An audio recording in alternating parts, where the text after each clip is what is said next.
After Lin Shudong left Prince He's mansion, he immediately returned to Prime Minister Zhao's mansion. Prime Minister Zhao's mansion was also in a commotion at this time. The young master saw the note about his life experience that Lin Shudong left under his pillow. Regardless of his newly recovered body, he went to Prime Minister Zhao to make a scene. When Lin Shudong came out of the space, they were making a fuss in the front room. The young master was clamoring for his biological mother, while Madame Zhao scolded him for having no conscience and being an ungrateful person. The sound of beating and scolding was soon heard in the mansion. Lin Shudong watched from afar and laughed. This is called dog bites dog. Duan Yanzhou looked up in the direction of Prince He's mansion in the distance. The fire over there has been put out. Lin Shudong followed his gaze. The fire is out, and we should leave too, she said and glanced at Prime Minister Zhao's mansion. I estimate that half of this is the dowry my mother brought back then. It would be a waste to leave it to this pair of dogs and witches. Duan Yanzhou replied, when the Shi family married their daughter, they directly took out half of the family wealth in the mansion. Half of the family wealth is in Princey's mansion, and the other half is here. Our trip is not in vain. Lin Shudong smiled. Let's go and take a look at the storehouse in the Prime Minister's mansion. After the two of them finished talking, they were about to turn around and leave, when Prime Minister Zhao in the front room pulled Madame Zhao, who was arguing with the young master, aside and scolded her. Enough, talk less. If you provoke my son, be careful, or I will kick you out of the mansion. Madame Zhao shed tears. All these years, I have always treated him as my own child, but he treats me like this. All right. Prime Minister Zhao glared at her. Prince He's mansion was haunted just now. You should find a master tomorrow and let him perform a ritual in the mansion. Madame Zhao wiped the tears from her face. Haunted? Prime Minister Zhao nodded. Yes, that's right. Not only did the Prince He's mansion catch fire, but the mansion disappeared overnight. They all said that the ghosts of the Shi family came to claim their lives. Madame Zhao's face turned pale. She was also one of the survivors of the Shi family, but she exchanged her sister's life for the entire Shi family. Perhaps because she was guilty, she felt a chill down her spine just by hearing this sentence. Prime Minister Zhao's face was also gloomy, his brows were furrowed, and he was full of sorrow. The Shi family members have been dead for so many years. I didn't expect that their ghosts are still lingering. Madame Zhao's hands trembled slightly. Master, when the Shi family was on fire, there were still 2 boys whose bodies were not found. Do you think they are still alive? After hearing this, Lin Shudong suddenly remembered the painting she saw in Prince He's mansion. There were indeed 2 teenagers about 10 years old in the portrait. It was estimated that they should be the 2 young masters of the Shi family, who were also her uncles. The disaster of annihilation of the family, but there were 2 bodies missing. Mrs. Zhao's guess was correct. Maybe her 2 uncles are still alive. Lin Shudong's eyes showed joy, and he pulled Duan Yanzhou to the storehouse of the Prime Minister's mansion. Prime Minister Zhao was very careful like Prince He and did not keep the family wealth in one place. Today, Lin Shudong was really tired. After emptying a storehouse, he came to the backyard and moved half of the Prime Minister's mansion into the space. When Prime Minister Zhao and others found something wrong, they went there again, and only the front yard and the front house were left. The backyard, including the storehouse and the kitchen, were all gone. Ghost. It's the ghost of the Shi family. It's gone. It's all gone. All my hard work is gone. Prime Minister Zhao exclaimed in shock. Then the servants screamed, Come, hurry, the Prime Minister has fainted, hurry. Quick, go call the doctor. The lady has fainted too. The Prime Minister is spitting white foam. The lady has vomited too. Lin Shudong listened to their shouting, feeling very happy, clapped his hands, and smiled at Duan Yanzhou beside him. Let's go, my parents and my 3rd sister are probably worried about us. After that, he took him to the space. After Duan Yanzhou arrived at the space, he took out a jade pendant from his arms and handed it to her. This is Prime Minister Zhao's personal belongings. It must be your mother's. Lin Shudong looked down and saw that the name of the original owner's biological mother was indeed engraved on it. This Prime Minister Zhao killed someone, but he still wore her personal jade pendant every day, and he was not afraid of being scared. She gently stroked the words carved on the jade pendant, and a smile appeared on her face. "Thank you, Yanzhou. I don't know why. It's very strange. It's obviously the original owner's biological mother." When she touched the jade pendant, her heart actually warmed up. It was like gently touching her mother, who had passed away many years ago. She was obviously not the real Lin Shatong, but unconsciously, she seemed to be her. Duan Yanzhou turned his head to look at the absent-minded Lin Shatong, and her figure was reflected in his clear eyes. After a long time, he seemed to suddenly think of something. "Shatong, since you are in the capital, why not buy more things here now, which will be of great use in the future?" Duan Yanzhou said, looking at the cake shop on the first floor of the shopping mall. There were many biscuits, snacks, and chocolates in the shop window. With a shop in the future, we can not only sell rice but also the cakes in the shopping mall. These cakes are rare in the capital, and they will definitely sell for a good price. Now there are disasters everywhere, and the most lacking thing is food. The rich families in the capital have a lot of money but can't buy food. Not to mention such exquisite and delicious cakes. Lin Shatong looked in the direction he pointed and smiled. "Are you talking about buying a shop?" Duan Yanzhou nodded. "Yes, when I came here I saw a lot of clothes shops. We can keep them and use them later." After thinking about it, Lin Shatong smiled and said, "Okay, let's go early tomorrow morning." After the two agreed, they came to a market on the southwest street of the capital together the next morning. There used to be shops everywhere here, and people came and went very prosperously. Now the weather is very cold, and the original shopkeepers of these shops have been hiding in their rooms and not going out. The rice and noodle shops had no rice to sell, so they were all vacant. They only spent 50 taels of silver and a bag of rice to buy a whole street of shops. Duan Yanzhou said to Lin Shatong, "Do you want to buy some more?" Lin Shatong looked up into the distance, thought for a while, and replied, "Okay, buy another street." The extremely cold weather is still a few months away. When the ice and snow retreat, the capital will return to its previous prosperity.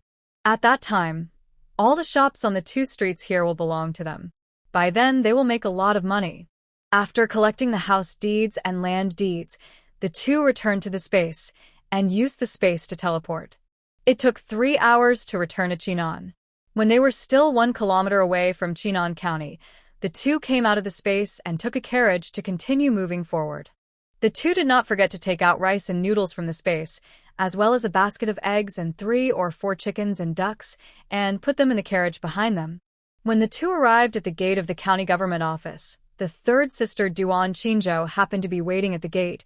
"Second brother, second sister-in-law, you are finally back. It is snowing outside now. My parents, eldest brother and sister-in-law are all very worried about you." Lin Shatong smiled and said, "I am sorry to have worried my parents, but this time Yanzhou and I had a very smooth trip. We bought a lot of things in Yuanzhou. Here, this is for you." After she said that, she took out a red tassel spear from the carriage. This red tassel spear is very sharp. It is a fine weapon in the previous emperor's storehouse that was hung above many weapons. She had wanted to take it out and give it to her third sister for a long time, but she didn't know what excuse to find. This time, she had a reason to go out. Duan Qinzhou looked at the red tassel spear, his eyes lit up. He took it in his hand and looked at it again and again. "Second sister-in-law, this spear is better than the one I used before. Did it cost a lot of money?" Lin Shatong smiled. "There's been a disaster recently. Everyone is in a hurry to sell what they have, so it didn't cost much money." Duan Qinzhou was so happy that he took it in his hand and gestured, and waved it lightly, and the stone behind him was instantly split in half. After seeing this, Lin Shatong finally understood why the late emperor hung this red tassel spear above all weapons. At this time, the eldest sister-in-law also came. She was bulging her belly and hurriedly handed the hot water bottle in her hand to Lin Shatong. "Shatong, it's cold outside, coming quickly. Be careful not to catch a cold." Lin Shatong took the hot water bottle in his hand, smiled and nodded, and then followed the eldest sister-in-law into the house. The third sister and Duan Yanzhou called the eldest brother to carry the things in the carriage into the mansion together. 3 bags of rice, 4 bags of noodles, chickens, ducks, eggs, and a box of small things were enough for the three of them to carry back and forth several times. In the pigpen not far from them, the eldest family heard the sound and looked out. Zhou's bags of rice and noodles were hoarse, and her nails almost scratched her palms. They were also driven to Chinon. Where did they get so much money to buy supplies? Lin Wanwan said on the side. Mom, you forgot that our house was confiscated, but the second house was not. They came from the capital and must have taken all their assets with them. Zhou was jealous and unwilling to hear this, but she was powerless and could only stamp her feet. Her eldest daughter Duan Yuemei married the farmer Zhuang Dahai without telling them. They went to ask for the betrothal gift yesterday, but were driven out by the family. Not only did they lose a daughter, but they had to continue to suffer from cold and hunger. Zhou sighed repeatedly and burst into tears. She cried, and her voice became louder and louder. Lin Shutong could hear it even in the room. Jiang served her a bowl of ginger soup. When she heard the crying, she looked up and looked out the window. What happened to the eldest family? Lin Shutong took the ginger soup from her hand and said with a smile, Maybe they are too jealous of us, so they are crying unwillingly. Jiang chuckled and said, That's what they deserve. Yesterday, when you and Yanzhou were not here, the eldest family went to the Zhuang family in Yueshan village to ask for the betrothal gifts. They were beaten black and blue, and then they quarreled in the county government office. Lin Shutong quickly pricked up her ears to listen. She didn't expect that she missed a good show just by going out. What happened later? She asked after taking a sip of ginger soup. Jiang smiled and said, Later, the eldest daughter of the eldest family wanted to sever the father-daughter relationship with them, saying that she didn't want the Zhuang family to give her a betrothal gift, and she wanted to live with Zhuang Dahai. Lin Shutong thought it was interesting and asked, How did Zhuang Dahai treat her? Jiang hasn't replied yet. Nanny Feng came over and said, It's been pretty good these past few days, but I know about the Zhuang family. In a few days, the old lady will show her true colors. Lin Shutong put down the bowl in his hand, raised his head, and looked towards the direction of the eldest house. It seems that she will clamor to come back again in the future. Let them clamor. The family has done so many sins, and they deserve retribution. Jiang said, turning around and taking out a pair of newly made shoes and handing them to Lin Shutong. Shutong, try it. Lin Shutong took it in her hand, changed her shoes, stood up and walked 2 steps forward. Mom, your craftsmanship is really good, very warm. Jiang looked at her wearing shoes that fit her feet perfectly and smiled. Now that I'm in Chinon, I'm no longer Madame Duan and you busy in Yanzhou, and I can't do nothing, so I followed Nanny Feng to make shoes together. After the loom is repaired, I will learn weaving with Nanny. Although this place is not as prosperous as the capital, as long as we work together, we will definitely live a good life. Lin Shutong listened to her words, and his heart was warm for a moment. As the saying goes, a harmonious family brings prosperity. The second house, from top to bottom, even the servants were kind and modest. Lin Shutong could understand why in the wild history, even without her, the second house was exiled to Chinon, and in the future they would be able to lead troops back to the capital to make a comeback. A family helping each other and working together is worth 10,000 gold. Speaking of looms, Lin Shutong suddenly thought of a loom that was moved to Prince He's mansion last night. It was estimated that he had robbed it from Shi and kept it in the mansion as a trophy. Lin Shutong suddenly had an idea and said, Mother, I remember there is a loom in this county government office. Jiang was stunned. Another one? But I heard from County Magistrate Yan that there is only that old and dilapidated loom. Lin Shutong stood up and said, It's in the backyard, in a woodshed. As she said that, she strode towards the backyard. Mother, come with me to take a look. Jiang hurriedly followed. Lin Shutong went to the woodshed first and put out the loom in Prince He's mansion. When Jiang came, she happened to see the loom and was overjoyed. It really exists. Nanny Feng also came and smiled. We rarely come to this woodshed on weekdays, but I didn't expect there is a loom here. Tomorrow, Chuanxiang and I will move this loom to the front yard. Jiang smiled and nodded. Lin Shutong breathed a sigh of relief, and seeing their happy faces, he was also happy. As the night deepened, Lin Shudong took advantage of everyone going to bed and came to the planting space. She saw that the tomatoes planted by Duan Yenzhou last time were ripe, and each one was red. She hurriedly picked them all with a basket. She only planted a small piece of land, but she picked 3 full baskets of tomatoes, enough for them to eat for a month. This planting space is even more amazing than she imagined. Not only do they mature quickly, but the fruits are also large. Each of these tomatoes is the size of an apple, and there is even one that is the size of 2 apples. She has never seen such in modern times. After Lin Shudong packed them all, she didn't delay and planted more than 10 kinds of vegetables. This time the number planted was not large, but there were many varieties. After she finished it, she came to the paddy field. The rice had been planted in the paddy field, but it was not ripe. Lin Shudong looked at the rice in front of her and suddenly realized that this planting space also had an automatic planting function. She turned and came to the door of the space, reached out, and gently touched the screen on the door. I saw a line of words slowly appear on the screen. The 12th floor planting space can obtain the automatic planting function through transactions. Then 3 buttons appeared below. One for sowing, one for fertilizing, and the last one for harvesting. Lin Shudong tentatively pressed the sowing button and saw another line of words appear on it. To obtain the automatic planting function, please complete the transaction. Use the items in this space to complete a transaction of more than 50 taels of silver, and you can obtain the automatic planting function once. 50 taels of silver is not a large amount. It is not difficult for her. If you can obtain automatic planting, you can plant rice and wheat on a large scale at once. In this way, even if they run out of food in the granary, they don't have to worry about not having food. Her space really has different surprises every day. Lin Shudong smiled and didn't know what the next surprise would be. The 13th space will take another 60 days to upgrade. She is still waiting to see what is inside the door. Lin Shudong came out of the space carrying a small basket of tomatoes and went directly to the greenhouse. When the 3rd sister came, she happened to see her carrying a basket of red fruits. Second sister-in-law, are the fruits ripe?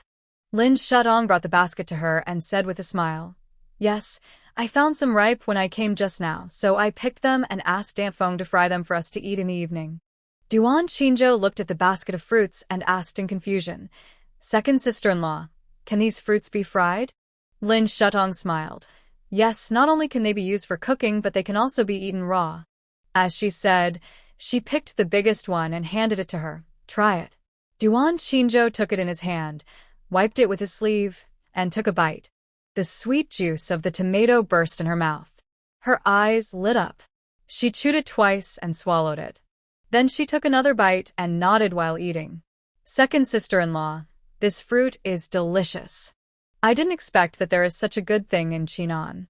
It's better than the fruits I ate in the palace before. The Duan family was a duke's mansion in the past, so their food, clothing, and daily expenses were naturally better than those of ordinary people. But this tomato is really rare. Even the emperor has never eaten it, let alone other people. Seeing that the 3rd sister ate so deliciously, Lin Shudong immediately had a business opportunity.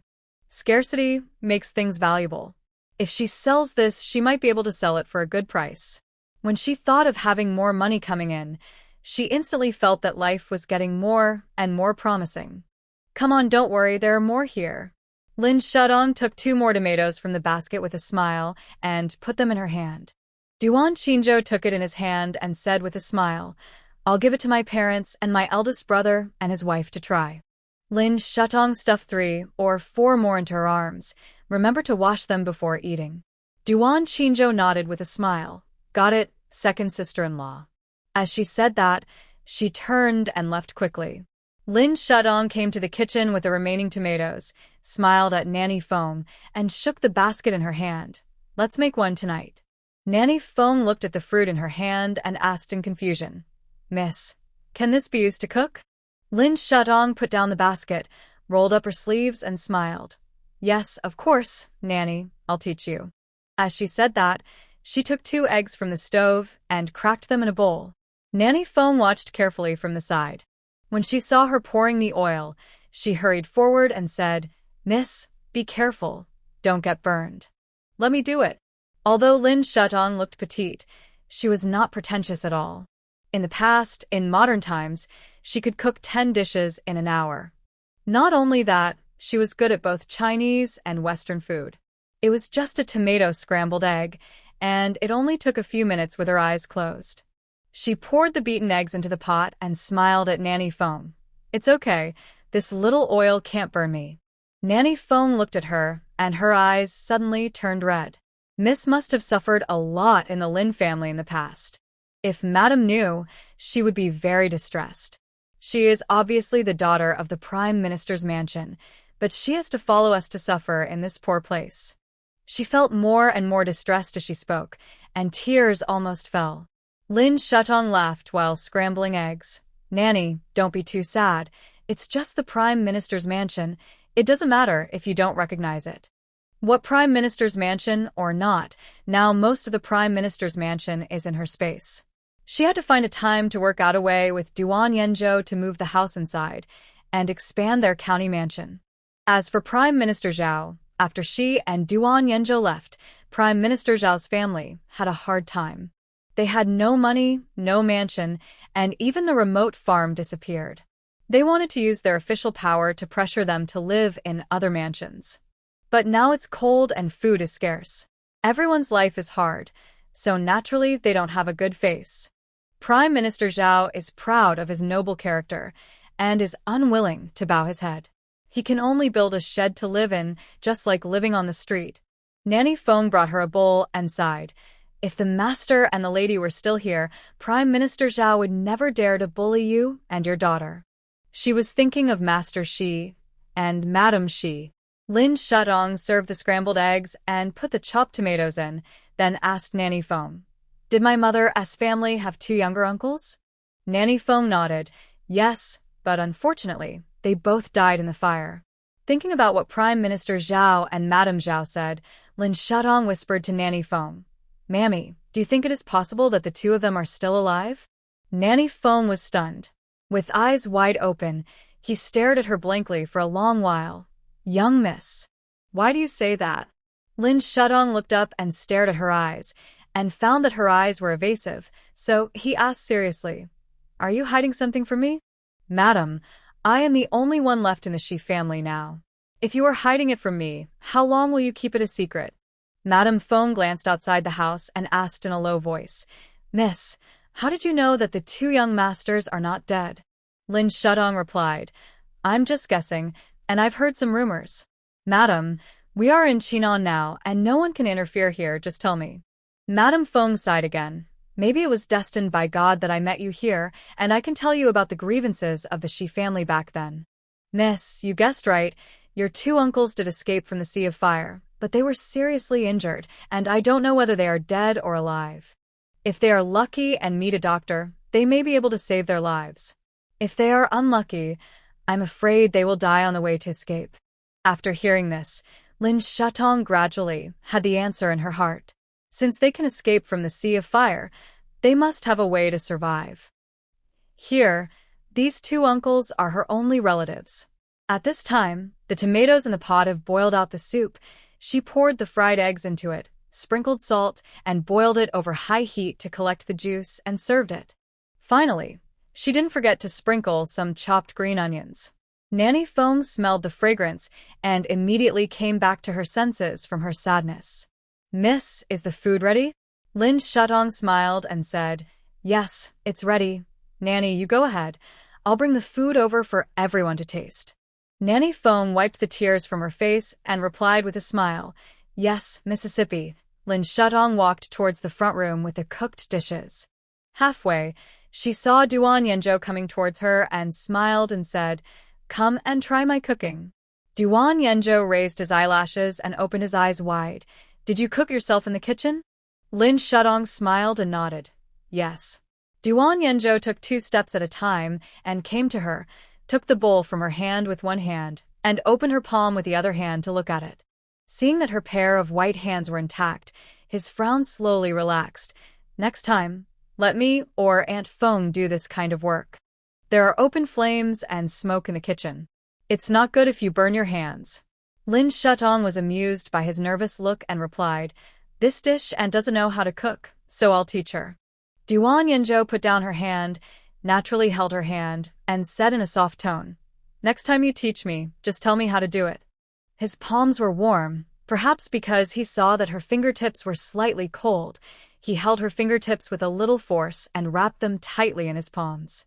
Lin Shutong's clear almond eyes curved into crescents, and she smiled and nodded. Okay. After she finished speaking, she blinked. Let's take the dishes to the front room quickly. Be careful that the dishes will get cold.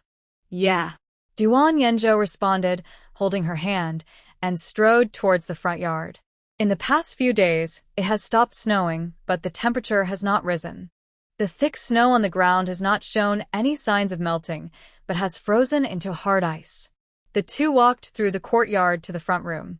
At this time, the eldest brother, his wife, and the third sister were sitting together eating tomatoes.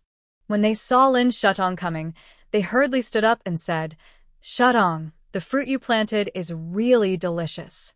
Lin Shutong took the plate of scrambled eggs from Duan Yenjo's hand, put it on the table beside him, and said with a smile, "Try this later, it's even more delicious." The third sister quickly came over and smelled it. "It smells so good. Second sister-in-law, your cooking skills are pretty good."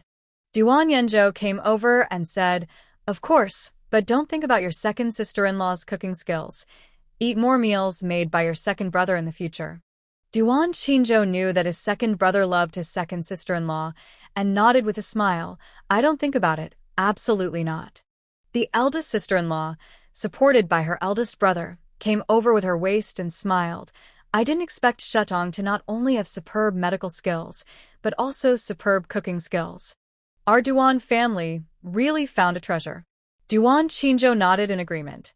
When she looked up, she saw that her second brother's eyes were on her second sister-in-law. It seems that it is more than just picking up a treasure. It is a good marriage bestowed by God on his second brother. Lin Shutong's face flushed with praise, and he quickly changed the subject and said, "Dinner is ready. I'll go call Mom and Dad." At this time, Duan Feng was handling official business with County Magistrate Yan in the next county government office. Jiang and Wan Xiangyu were thinking about the loom.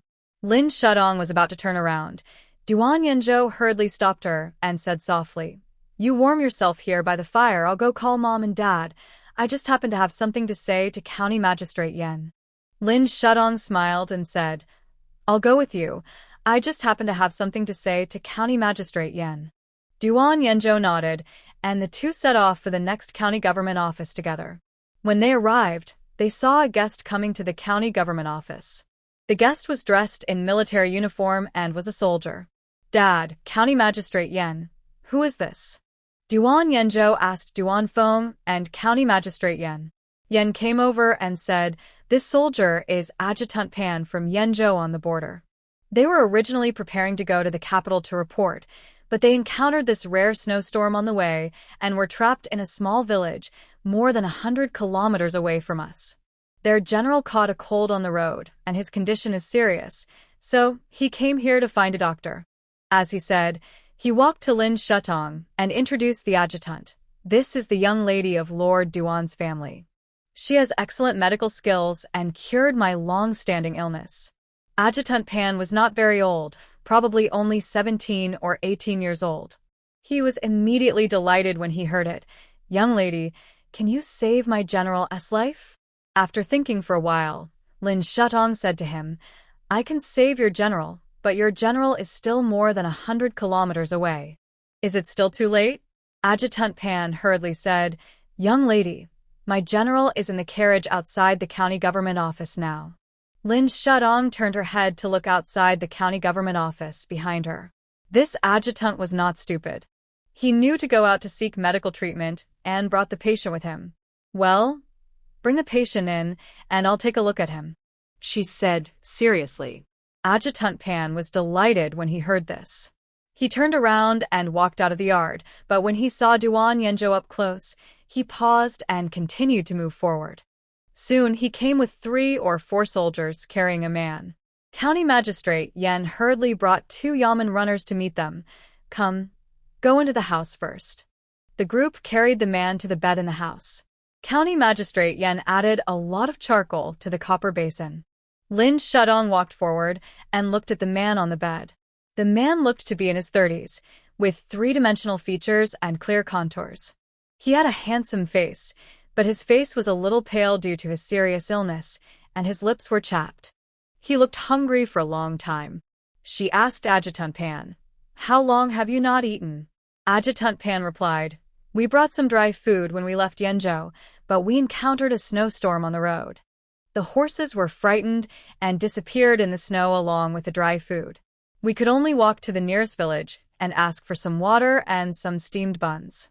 Fortunately, the villagers sold us a carriage, otherwise we would not have been able to reach Chinan." Lin Shudong raised his hand to check the general's pulse. His wrist was very hot. It looked like a common cold, but because of long-term hunger and physical deficiency, the high fever continued. She said to Duan Yenzhou, "Yenzhou, go to our kitchen and get some goat milk, and ask the nanny to prepare some meat porridge." Adjutant Pan asked in confusion, "Madam, what is this?" Lin Shutong stood up and replied, "Your general is almost starving to death. We have to feed him first before we can treat him." Adjutant Pan looked at the patient on the bed in confusion. Starving to death? Didn't the general eat steamed buns every day? The soldier behind him said, "Sir, that's because the general was afraid that we would be hungry, so he secretly saved the steamed buns every day and left them for us to eat." Adjutant Pan was stunned, and then he suddenly realized. His eyes were full of tears. He knelt down beside the general and cried, "General, why are you so stupid, General?" Lin Shutong smiled at him and said, "Your general is fine. Don't cry so anxiously." As she said, she turned her back to them, took out a fever-reducing medicine, and handed it to him. "Wait until your general has eaten, then feed this to him. I'll go get the medicine box first. Wait for me." Adjutant Pan wiped his nose in tears, stretched out his hands, and carefully took it in his palms. "Yes, madam." Lin Shudong turned around and prepared to go back with Duan Yenzhou first. Unexpectedly, as soon as she turned around, the person on the bed suddenly woke up. He closed his eyes and mumbled nonsense. "Brother, third sister, fire. Fire. Let's go." Lin Shudong stopped and looked back at him intently. "Fire? Brother? Third sister? What fire?" The general suddenly became quiet again and didn't continue talking. Lin Shudong looked up and asked Adjutant Pan beside him, "What's your general's name?" Adjutant Pan replied, "My general's surname is Xia, and his name is Xia Huayan." Lin Shutong's face was instantly full of disappointment. He was not the person she thought he was. At this time, County Magistrate Yen suddenly said, "So it's General Xia, the son of Lord Xia. I have long admired him and heard of his reputation. I didn't expect to meet him here. It's really rare." Lin Shutong began to search his mind for memories of Lord Xia. Lord Xia had been on the battlefield for a long time and had never married or had children, but he unexpectedly recognized an adopted son 5 years ago. Lin Shutong's eyes sank. Adopted son? Then his surname was not Xia. Lin Shutong looked at the patient on the bed again and pondered. The age matched and the life experience was similar. Could this person be her uncle? Lin Shutong walked towards General Xia again. Adjutant Pan saw her serious expression and asked, "Madam, didn't you say you were going to get the medicine box?" Lin Shutong came to her senses and came to General Xia's side. "Go get it later. I'll take a look at the general's injury first." After she said that, she slowly pulled up General Xia's sleeve and saw the smooth skin on his wrist, and then rolled up his trouser legs. There was a burn scar on his left calf. Lin Shutong paused slightly, pinching her clothes, and looked at the patient on the bed with a pale face and closed eyes again. Sure enough, it was her uncle, the missing youngest son of the Shi family. Duan Yenzhou noticed that she looked strange and guessed something in his heart. He walked to her side and whispered, "Shutong, shall I get the medicine box for you?" Lin Shutong nodded and slowly put down General Xia's trouser legs. Adjutant Pan saw that there seemed to be sadness in her eyes and asked worriedly, "Madam, what's wrong with you? Could it be that my general's condition has changed again?" Lin Shutong collected her thoughts, calmed down, and replied with a smile. Don't worry, your general's condition is not serious. I just thought he looked familiar, so I thought of an old friend.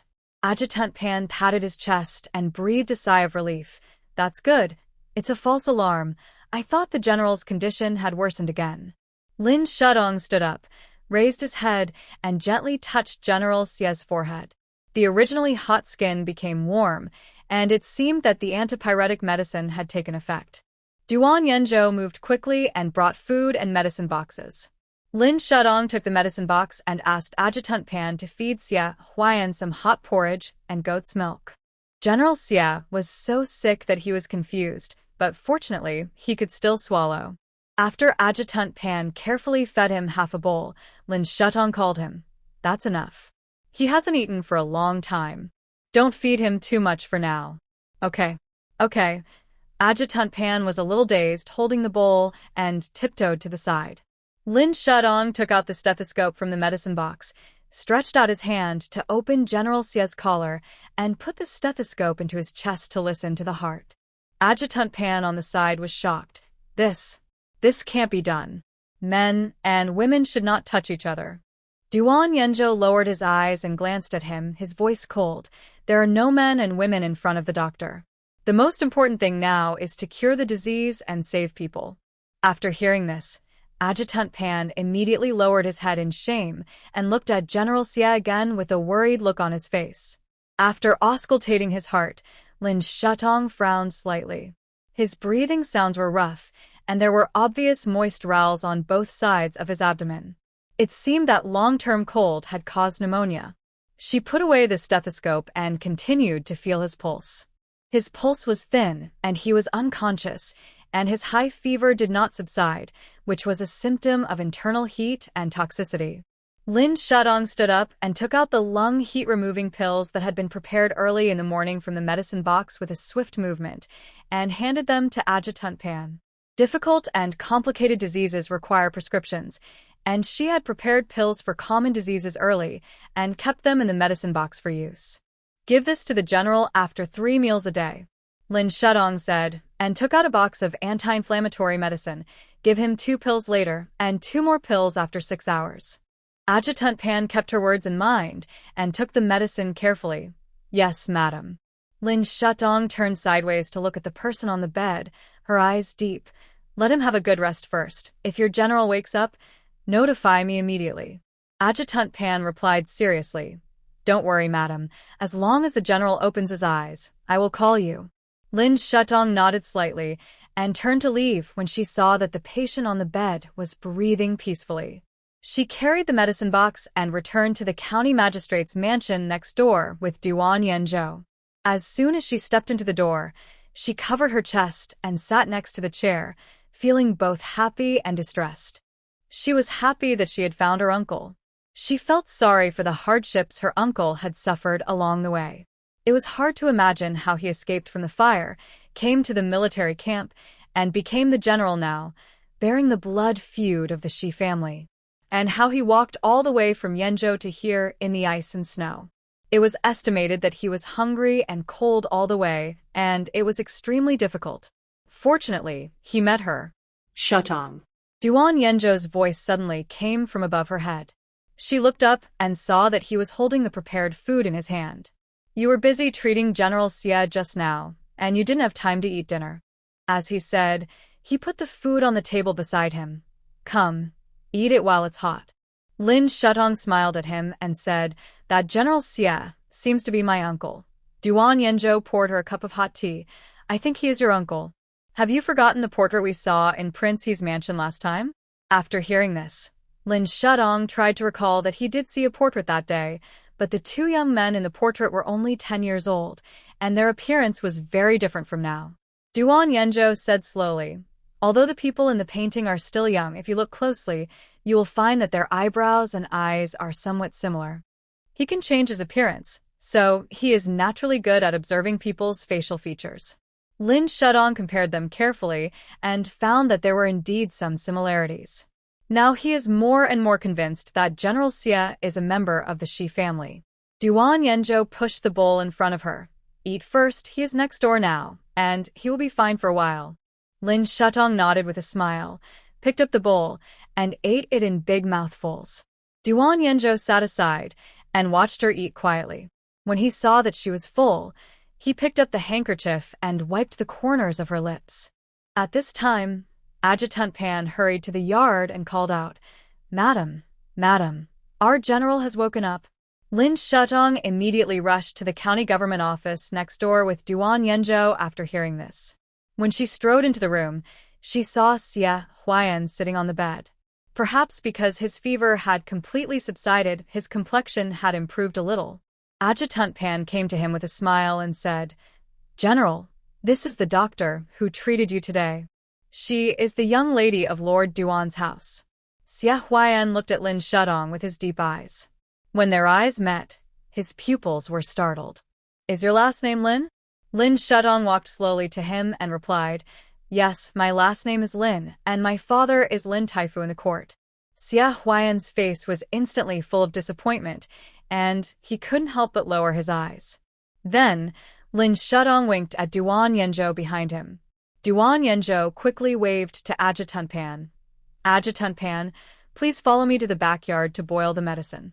Adjutant Pan was confused and looked back at Lin Shutong, then left with Duan Yanzhou.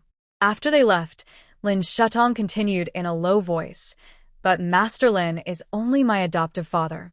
My biological father's surname is Zhao, and my biological mother is the eldest daughter of the Shi family."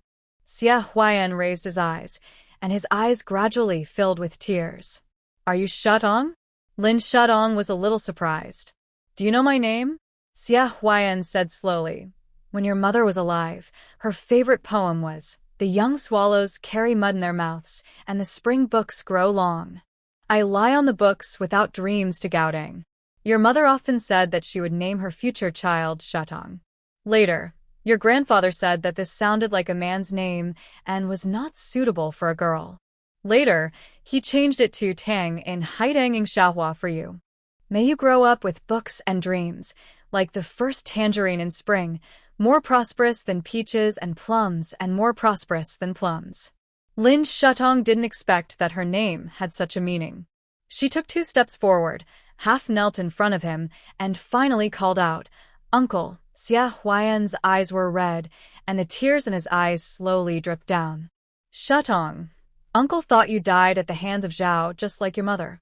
Lin Shutong slowly told her life story, including how her mother exchanged children with Mrs. Lin, how she was married to Duan Yanzhou by the Lin family, and the exile of Chonggu Mansion and the Lin family.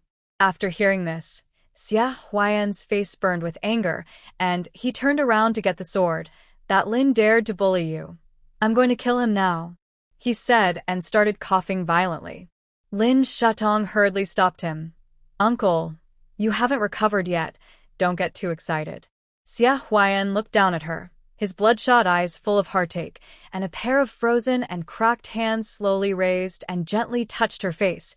"If we had discovered earlier that your mother's death was caused by Zhao, you wouldn't have suffered so many years. It's all because of my uselessness," he said, his voice slightly hoarse. Lin Shutong comforted him. "How can you be blamed on your uncle? If you have to blame someone, you can only blame those evil people for being too cruel. Who would have thought that a husband would kill his pregnant wife?" Xia Huayan withdrew his hand, wiped the tears from his face, put away his grief, and said seriously, "Shutong, as long as your uncle is here, I will never let anyone bully you again. No matter who it is, I will make him die miserably." Lin Shutong's heart trembled slightly after hearing this. She grew up with her grandmother. This was the first time she felt what blood-related relatives were like besides her grandmother. "Uncle, besides you, who else in our Shi family escaped?" Lin Shutong asked immediately. After thinking deeply, Xia Huayan said slowly, "The Yeshi mansion was in chaos, and the assassins were very cruel and killed anyone they saw. Your 7th uncle and I secretly left through the secret passage under the escort of the family guards. Before we left, we had no trace of other people." Lin Shutong asked again, "What about the 7th uncle?" Xia Huayan replied, "He and I fled all the way out of the capital, but later we got separated halfway, and I don't know where he went." In other words, the seventh uncle is still alive? Lin Shutong was happy again. As long as the person is still alive, there will be a chance to meet again in the future. Xia Huayan hesitated for a moment and said, I've been separated from him for several years. I haven't seen him for a long time, and I don't know whether he is alive or dead. Lin Shutong smiled and said, I believe the seventh uncle must be alive, and he must be looking for you too. After Xia Huayan coughed a few times, a look of relief appeared on his brows. I hope so. Lin Shutong patted him on the back and continued to talk to him about the past few years. After the two of them reminisced about the past, Lin Shutong took out medicine from the space and gave it to Xia Huayan. Xia Huayan was a very obedient patient. He ate whatever she said. Look, it only took 5 or 6 days for Xia Huayan's illness to be more than half cured. Lin Shutong watched him gradually get better, and her mood was particularly good. In the past few days, she found out a lot about him. Over the years, Xia Huayan has been fighting in Yenzhou with Lord Xia. He has never forgotten his revenge for the extermination of his family, and he worked hard to accumulate military merits on the battlefield, which is why he has the current status of a general. In addition, he has been buying people's hearts in the military camp over the years and has accumulated a lot of confidence. It is estimated that there are about 30,000 soldiers loyal to him. But now it is cold in Yenzhou, and the life of these 30,000 people is not easy. 3 months ago, the imperial court sent someone to deliver food and fodder, but it was all withheld by the prefect of Yenzhou on the way. When it arrived at the military camp, there was only enough to survive for 3,000 people. This time, Xia Huayan went to the capital not only to report back, but also for this matter. Lin Shutong said to him, Forget it. You don't have to go to the capital. The emperor has no food for you. Xia Huayan looked worried. Then our soldiers. Lin Shutong raised her eyes and smiled. Find it where it is lost. Uncle, you should take good care of your health first, and leave this matter to me. Xia Huayan looked at her in confusion. Shutong, what can you do? Lin Shutong did not answer him, but said, Uncle, if I can get you food, can your soldiers only be loyal to me that day? Xia Huayan was stunned, silent for a moment, stood up and said, Now there is a famine. The court is useless. If you can get food, then you will be their reborn parents, and they will be loyal to you. Lin Shutong listened to his words and immediately became motivated. Although 30,000 soldiers are not many, they will definitely be of great use in the future. After returning from the county government, Lin Shutong mentioned this matter to Duan Yenzhou. Without saying anything, Duan Yenzhou took out the topographic map and pointed to a place. This is the prefecture of Yenzhou, more than 1,000 kilometers away from Archinan.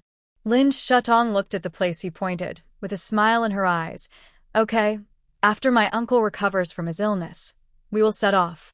Xia Huayan's body has not recovered yet. She can't go far. It will probably take 2 or 3 days. The next day, Lin Shutong took the boiled medicine to the county government office next door early, but did not find Xia Huayan. She asked County Magistrate Yan, County Magistrate Yan, can you see where General Xia is? County Magistrate Yan pointed outside the county government office. As soon as he recovered this morning, he took up his sword and went out to the cowshed. Cowshed? Lin Shutong frowned slightly. Isn't that the residence of Master Lin's family? It seems that her good uncle is going to avenge her. After Master Lin's family came to Chinan, they were a little more honest than the eldest family, and they made a living by digging wild vegetable roots every day. The concubines in the room did not complain, and even Aunt Bai was particularly obedient. This kind of comfort gave Master Lin the illusion that he was the master of the house again. Master Lin did not go to work today. He curled up by the fire, waiting for his son and concubine to bring food. The door was pushed open with a creak. Master Lin turned sideways, closed his eyes, and asked, You have been gone for so long. Have you found food? Isn't this Master Lin? How did you fall to this point? Xia Huayan's voice suddenly sounded at the door. Master Lin opened his eyes suddenly and looked at the person who came in. Who are you? Xia Huayan had taken off his armor today. He was wearing a coat and strode over with a sword in his hand. He kicked Master Lin directly. Of course I am the one who wants to kill you. Master Lin was kicked by Xia Huayan and fell heavily to the ground, holding his stomach and whimpering in pain. Who are you? Xia Huayan strode forward, grabbed his hair, and pulled him up. I'm here to take your life. After saying that, he threw him to the ground and kicked him again. This kick directly kicked Master Lin in the heart, causing him to spit out blood in pain. Without waiting for him to recover, Xia Huayan kicked him again. I thought Master Lin was so powerful, but it turns out that he is just a useless person in Chinon. When you abused my daughter in the mansion, you didn't look like this. Master Lin's face was pale, and he raised his head with difficulty. His yellow eyes were full of fear. Who are you, and why do you hit me for no reason? Did I offend you in the capital in the past? If so, I apologize to you now. Please forgive me this time. Xia Huayan's face was still furious, and he didn't even think of letting him go. He raised his hand and punched his old face hard. Master Lin's face was crooked by this punch, and he spat out 2 teeth and trembled all over. At this time, Lin Tianhai and Aunt Bai happened to rush back home. When he saw his father being beaten, he rushed forward and stopped them, saying, "Stop. Stop it now. How dare you hurt others in broad daylight? I'll sue you in the government office." Xia Huayan glanced at him with disdain. Go to the government office to sue me? Don't forget, here, you are criminals of the court, and as a general of an army, how can I be wrong to teach you a lesson in person? Lin Tianhai and Lin Taifu's faces changed. You. Who are you? Adjutant Pan stepped forward and said, You don't even recognize our general. He is the son of Lord Xia, the great general of protecting the nation, who was personally appointed by the emperor a few months ago. Lin Tianhai, who was blocking the way, was stunned. He hurriedly stepped back a few steps and did not move forward. Taifu Lin beside him was even more shocked. General Xia? Shouldn't all the Xia family members be in Yenzhou now? Adjutant Pan took over his words. Our general is on his way to the capital, but happened to pass by here. Taifu Lin knelt down in front of Xia Huayan. General Xia, I don't think I have ever offended you. Why did you punch and kick me? Xia Huayan snorted coldly and said, You didn't offend me? Then what about Lin Shadong? Taifu Lin was stunned when he heard the 3 words, Lin Shadong. Aunt Bai suddenly said, It's that witch again. It's not enough that she has harmed us to this state. She wants to find someone to kill us all? She stared at Xia Huayan with red eyes. General, you actually stood up for a little girl for no reason. Could it be that you are her lover? As soon as she finished speaking, a heavy slap hit her wrinkled face, knocking her to the ground. She rolled on the ground twice and fell straight to the earth wall behind her. Aunt Bai had aged rapidly due to the poisoning. After this blow, 2 ribs in her chest were broken. She cried out in pain and fell to the ground, unable to move. Xia Huayan took his hand back and wiped it with a handkerchief. I never hit a woman unless she really wants to be hit. This general was in trouble in Chinon this time, and it was Miss Lin who rescued me and helped me recover. I took her as my adopted daughter because she saved my life. Today, this general is here in the name of a father to seek justice for my daughter. Taifu Lin, tell me, how have you treated her over the years, and how did you let her bear the name of a disaster star? Taifu Lin has been exiled until now, and he has never reflected on his crimes. On the contrary, he has always hated Lin Shatong, hated her ruthlessness, and hated her for not caring about his old father. General Xia, Shatong is my daughter. I have always treated her well and have never been harsh to her. On the contrary, she has been cruel and indifferent to us since she got married. General Xia was almost amused by his words. He grabbed his collar and said viciously, What you mean by treating her well is that you let her, a grown lady, eat and live with servants and serve your concubine and illegitimate daughter as a maid every day. You and your favorite concubine are planning to marry her to the sickly man of the Duan family. You are also planning to sell her to an 80-year-old man after the sickly man of the Duan family dies. Tell me, which of these things are treating her well? She broke off the relationship with you, and that was your own fault. If you had treated her well in the past, why would she live in this cowshed and suffer from cold and hunger? Master Lin, you must remember one thing. those who do evil will eventually perish. After he finished speaking, he threw Master Lin heavily to the ground. Master Lin fell to the ground and spat out a mouthful of blood. He was trembling all over, whether because of fear or pain, and finally shed tears of regret. Aunt Bai and Lin Tianhai on the side didn't dare to say a word. They knelt on the ground and kowtowed to Xia Huayan. "General, we know we were wrong. We will never dare to do it again." Outside the cowshed, Lin Shudong happened to see this scene when he came. Adjutant Pan turned his head to see her and hurriedly said, "General, the young lady is here." Xia Huayan turned around and pulled Lin Shudong in front of the group of people and said coldly, "The person you want to kneel to is Shudong. If you don't want me to kill you, kneel until she is satisfied." Master Lin and Aunt Bai were startled. They looked at Lin Shudong with bruised faces and noses, but no one spoke. Lin Shudong knew from their looks that it would be more painful to ask them to kowtow to him than to kill them. As expected, his uncle knew how to torture people the best. Xia Huayan drew out his sword and pointed it at them. "Are you going to kowtow or not?" The sword tip was cold and sharp. Master Lin and the others were so scared that they trembled. They didn't dare to hesitate anymore and knelt down to kowtow to Lin Shudong. "Shudong, we were the ones who wronged you in the beginning. You can beat us or scold us, but don't kill us." The three of them kowtowed together, making a bang-bang sound. Xia Huayan was still not satisfied and said sternly, "Not loud enough, kowtow louder." "Yes." "Yes."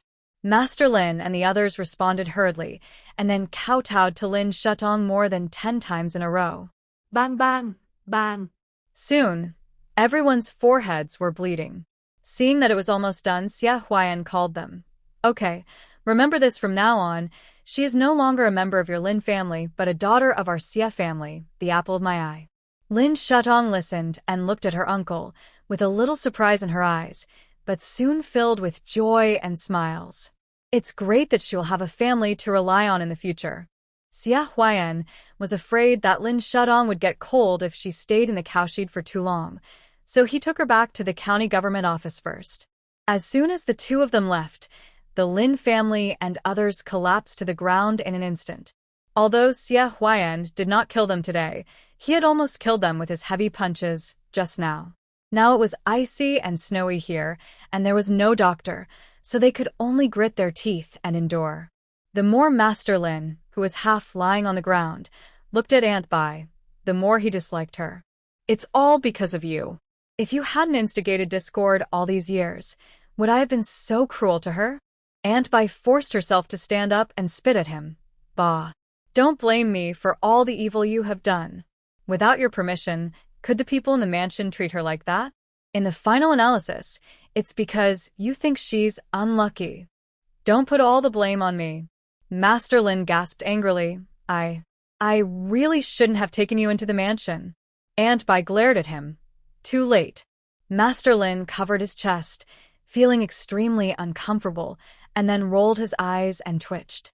Dad, what's wrong with you?"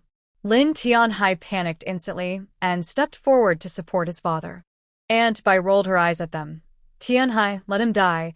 It's just right that we have one less mouth to feed." Master Lin was furious and struggled to get up, but the more he struggled, the more he twitched. Lin Tianhai panicked. "Mom, Dad can't be in trouble now. If Dad is really in trouble, we can never go back." Aunt Bai was stunned. "What did you say? Can we go back?" Lin Tianhai replied, "My father is the master after all." This time he was implicated by the Duan family. "A few months ago, Prince He sent me a letter asking us to stay and work for him honestly, and then my father would be reinstated. But if my father dies, then everything is over."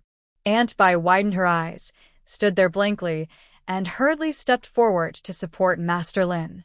Unfortunately, it was too late. Master Lin was directly paralyzed by anger. He was not dead, but he was almost like a living dead. He lay straight on the ground, with a crooked mouth and eyes, his hands and feet shaking, his mind clear, but he couldn't speak. Dad. Lin Tianhai cried anxiously. "What's the difference between being half dead and dead?" There is no way to reinstate his official position. How could the emperor allow a paralytic to continue to be a tutor? Soon Lin Tianhai's crying became louder and louder, and even the county government office could hear it. County Magistrate Yan walked to the door and said to the officials, "Go and see if the person is dead?" "Yes, sir." The two officials responded and turned to leave the county government office. Lin Shutong in the room heard it clearly, but the Lin family's affairs in the future had nothing to do with her. Even if they were dead, she would not go to the grave to burn incense. That Lin guy is really useless. He was just scared to death, Xia Huayan said on the side. He looked up at the county magistrate's mansion next door. "Shutong, if you don't want to stay in the Duan family, can you come with me to Yanzhou?" Lin Shutong came back to his senses and smiled. "Uncle, my parents and Yanzhou treat me very well. But don't worry, uncle. We will go to Yanzhou if we have the chance in the future." Yanzhou is on the west side of Chinon, adjacent to the neighboring country, and it is a better place than Chinon. Although there are many mountains, the climate is pleasant. After this ice disaster, it is definitely the most suitable place to take root. Now they are in Chinon, hiding from the eyes of those people in the capital, slowly taking root and sprouting, and when the time is right, they will spread this branch. Xia Huayan did not force him to stay. After a moment of silence, he stood up and said, "No hurry, anyway, I guess I have to stay with you for a while because of my illness." Lin Shutong smiled and said, "Okay, Uncle will stay here for a while and teach my third sister how to use a spear." Just when Duan Qingzhou was mentioned, she happened to come, second sister-in-law, General Xia. Duan Qingzhou changed into a neat riding outfit today, holding the red tasseled spear given to her by Lin Shutong, her face full of joy. Xia Huayan stood up and looked at her. "Is this the third sister you mentioned?" Lin Shutong nodded. "Yes." Duan Qingzhou usually likes to dress like a man, a tomboy. Xia Huayan thought she was a man at first glance. "General Xia, my second sister-in-law said that you are a good spearman. I wonder if I can worship you as my teacher?" Duan Qingzhou said, and saluted Xia Huayan with a fist. Xia Huayan looked at her. "It takes a lot of hardship to learn martial arts and wield a gun. Are you willing?" Duan Qingzhou nodded. "I am willing." Xia Huayan smiled. "Okay, I will teach you. If you can learn it, come with me to Yanzhou next time, and I will take you to kill the enemy." Duan Qingzhou was overjoyed and bowed to him. "Thank you, master."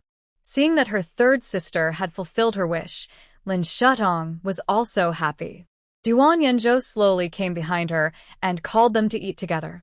Today, Nanny Feng and Jiang stewed chicken soup together to nourish Xia Huayan. Soon the yard was filled with the aroma of chicken soup. The two mansions of the county government were not big. The mansion where the county magistrate lived had only 2 bedrooms and a wing room. 2 yamen runners lived in the wing room. Although the other bedroom was vacant, it leaked wind and rain. On the Duan family side, although there were 5 rooms, they had too many people and could only barely stay. Xia Huayan and his group now had 5 people, so it was not a good idea to squeeze into the county magistrate's shabby house all the time. At night, Lin Shutong and Duan Yanzhou went to the backyard while everyone was asleep, emptied it, and then concentrated their minds to take out the house they moved from Prime Minister Zhao's house last time from the space. In order not to arouse other people's suspicion, Lin Shutong only moved out 2 rooms in the backyard. The 2 rooms were built next to their house, and they looked perfectly in place, just like their newly built house. Lin Shutong pushed open the door and walked inside. The bed, table, chairs, and quilt were still there. They could move in directly. She sat on the bed and patted the bedding. "I wonder how Prime Minister Zhao's family is doing now." Duan Yanzhou looked around the room and replied, "They must be having a hard time. There has been another snowstorm in the capital recently. They are either living under someone else's roof or asking for help from others." Lin Shutong chuckled, then stood up and said, "We may have to go on another long journey tomorrow." "To the prefect of Yanzhou?" Duan Yanzhou asked. Lin Shutong smiled and replied, "Before we go, we have to go to Yanzhou first. A lot of tomatoes in my Qingkun bag are ripe, and I have to sell some of them first. After selling them and getting silver, her space can continue to upgrade, and maybe the range of teleportation can be increased again. If it can be increased to 1,000 kilometers.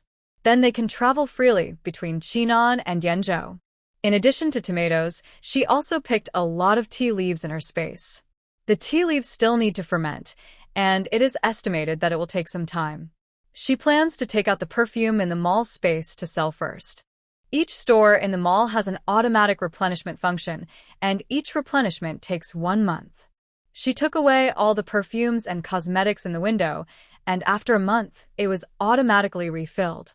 Lin Shudong took out a bottle at random, handed it to Duan Yenzhou, and asked, "Do you think anyone would buy it if we take it to Xianggu to sell it?" Duan Yenzhou took it in his hand and smelled it. "Is this a spice?" Lin Shudong nodded. "The people of Xianggu love spices. If you sell it, not only will someone buy it, but someone will also pay a high price." Duan Yenzhou said and continued to smell it, but as he smelled it, he suddenly felt something was wrong. "Shutong, what kind of spice is this?" Lin Shutong saw that his ears were red and hurriedly lowered her head to smell it. The fragrance seemed to be a little strange. She took it in her hand and looked at the words on it. It only said, "Special perfume. Couples. Supplies." Lin Shutong was stunned and looked at the perfume bottle again. "What's going on? Could it be that I just walked into a cosmetic store?" Duan Yenzhou pulled his collar and obviously felt a little stuffy. "What store?" Lin Shutong didn't know how to explain for a moment. Nothing. Let us go back to the room quickly." When Lin Shutong pulled Duan Yenzhou back to the room, he found that his cheeks were getting redder, so he quickly brought him a glass of cold water. "Come, drink a glass of water first." Duan Yenzhou took the cup of water, vaguely aware of the effect of the spices, tried to calm himself down, and drank the tea in the cup in one gulp. As the icy tea went into his stomach, his expression gradually eased, and he stood up and said, "Shutong, you take a rest first, I'll be back soon." As he said, he took 2 steps to push open the door, but he felt dizzy and his steps were slightly shaky. Lin Shutong hurriedly stepped forward to support him. "Yenzhou, wait a minute, I have medicine here," she said, and gently put the pill she had just taken out into his mouth. Duan Yenzhou slowly swallowed the pill, looked down at her, his deep eyes fell on her face. The blush on his cheeks gradually dissipated, but the water-like affection in his eyes became stronger and stronger. Lin Shudong felt his burning gaze and lowered her head slightly, but the next second her cheek was gently lifted up. Tender lips gently kissed her lips. Lin Shudong opened her eyes and was stunned for a moment. Her heartbeat in her chest accelerated, blood rushed up all over her body, and her cheeks instantly felt like they were burning, hot and wet. Duan Yenzhou kissed her very carefully, just lightly, and then immediately let her go, his eyes flashing with apology and pity. "Shutong." Before he finished speaking, Lin Shutong interrupted him. "It's okay. I was wrong today. Are you feeling better now?" Her cheeks were flushed, and her eyes still had the usual warm smile. As long as she was not killing the enemy, Lin Shutong would always have curved eyebrows and dimples, like the warm spring sun, shining so brightly that people could not take their eyes away. Duan Yenzhou's black eyes were occupied by her smile. He tried to stay calm and replied, "It's better. That's good." Seeing this, Lin Shutong stretched out his hand and pulled him to the desk beside him and took out 2 bottles of perfume from the space again. This time it was real perfume. Duan Yenzhou didn't dare to smell it again. He picked up a bottle and stared at it for a moment. Suddenly, he thought of something and said, "I have seen this in the palace. It was a tribute from a neighboring country. It seems to be worth 1,000 gold?" Lin Shutong nodded. "Things are precious because they are rare. It is indeed worth 1,000 gold," she said, with a smile on her lips. Duan Yenzhou put down the perfume and asked neatly, "When are we leaving?" Lin Shutong smiled at each other. "Of course we will leave tomorrow morning. The sooner the better." That night, Lin Shutong and Duan Yenzhou were busy sorting out the perfumes in the mall space until late at night. After Lin Shutong came out of the space, he was so tired that he fell asleep. Duan Yenzhou sat beside her and gently pulled the quilt for her. His eyes were gentle and his face was full of tenderness. Lin Shutong didn't sleep well. If she was hot at night, she would kick the quilt easily. If she fell asleep, she would have nightmares, crying and laughing. Sometimes she would become alert for no reason and wake up at the slightest movement. Just as Duan Yanzhou was about to get up and leave, a gust of wind blew in the yard, making the doors and windows creak. Lin Shutong suddenly opened her eyes and sat up. Duan Yanzhou turned around quickly, sat beside her, and put on her outer robe. "Shutong, what's wrong with you?" Lin Shutong turned her head to look at him. It took a long time for her to come back to her senses. A row of fine cold sweat oozed from her forehead. No. "It's okay." Duan Yanzhou knew that she was having a nightmare, so he turned around and poured her a cup of hot tea. "Did you dream about your mother again?" Lin Shutong nodded. It was still the pair of feet hanging in front of her. It was a nightmare that tortured her over and over again. Even after coming to this world and having this body, it was still the same. However, in the past few days, her nightmares have added other scenes. There are more scenes of the original owner being tortured by the Lin family when she was young. She suddenly felt cold all over and drank the hot tea in her hand in one gulp. Maybe because she drank too quickly, Lin Shutong coughed violently. Cough, cough. Duan Yanzhou took the empty cup from her hand, raised his hand and patted her back gently. "Drink slowly, no hurry." After he finished speaking, he reached out and hugged her gently. "Don't be afraid. Don't think about the past. Here, you are no longer alone. No one can treat you like before." Lin Shutong fell into a warm embrace, and the gentle words in her ears, like a spring breeze blowing in her face, slowly dissipated the coldness on her body, and the discomfort brought by the nightmare just now gradually subsided. She reached out and held his face, sweeping away the haze just now, and nodded with a smile. Duan Yanzhou held her and fell asleep together, letting her rest one hand on his head while covering her thick quilt with the other hand. She nestled in his chest and fell asleep. Duan Yanzhou has always been bad at speaking, and his temperament is as cold as his appearance, but in front of Lin Shutong, he can melt the biting ice buried deep in her heart. No matter what she said, he would believe her unconditionally. No matter what she wanted to do, he would follow her unconditionally to help her clean up the mess. The next morning, Lin Shutong and Duan Yanzhou went out to the mountains early in the morning on the pretext of going out to find firewood. When they were halfway there, they entered the space together. When they came out again, they had arrived in Yuanzhou. The two drove a carriage to the Su mansion. They had not been here for a while, and the place had changed a lot. The Su family was finally divided. Originally, Master Su gave most of the Su family's property to young Master Su San, but the three sons of Master Su's first wife joined forces to force him to do so. Young Master Su San simply took some of the house deeds and land deeds given by Master Su and set up his own business. Fortunately, young Master Su San took people to sell the tea given by Lin Shutong to Yanqing Xiangwa a few days ago and got a sum of money, so he could make a living. When Lin Shutong arrived at the gate of the Su mansion, the servant at the door said with disgust, "Young Master Su San is no longer the head of the family here. You should leave quickly." Lin Shutong was also surprised and was about to ask them questions. An old man suddenly came up behind her. "Are you Dr. Lin?" Lin Shutong turned around and asked in confusion. "Yes, who are you?" The old man smiled and said, "I am the servant of the third young master's house. Dr. Lin, please follow me. Our third young master has moved out of the Su mansion." Lin Shutong was quite surprised. Earlier, Master Su said that he would hand over all the family business to the third young Master Su, but now he's suddenly changed his mind. "It's really unpredictable." She replied to the old man, "Then I'll trouble you to lead the way. Dr. Lin, please follow me."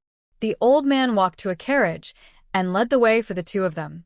Lin Shutong and Duan Yanzhou followed him and came to another mansion together. Although this place is not as grand as the Su family's old house, it is still a large house with 3 entrances. Lin Shutong followed the old man all the way to meet the third young Master Su. After these transactions, Lin Shutong and Duan Yanzhou have gradually become familiar with him. The full name of the third young Master Su was Su Yuzhong. He was 2 years older than the two of them. He had been doing business with Master Su since he was young. He was smooth but not worldly. If others didn't know him, they would think he was a well-read nobleman. When Su Yuzhong saw the two of them, he stepped forward to greet them and said, "Dr. Su, you are finally here. The last time I transported the tea you gave me to Yanqing, it was sold out in just a few days. These days, disasters have occurred everywhere. Not to mention tea, even rice is in short supply. Those dignitaries have plenty of money, and they scrambled for it when they heard that there was tea.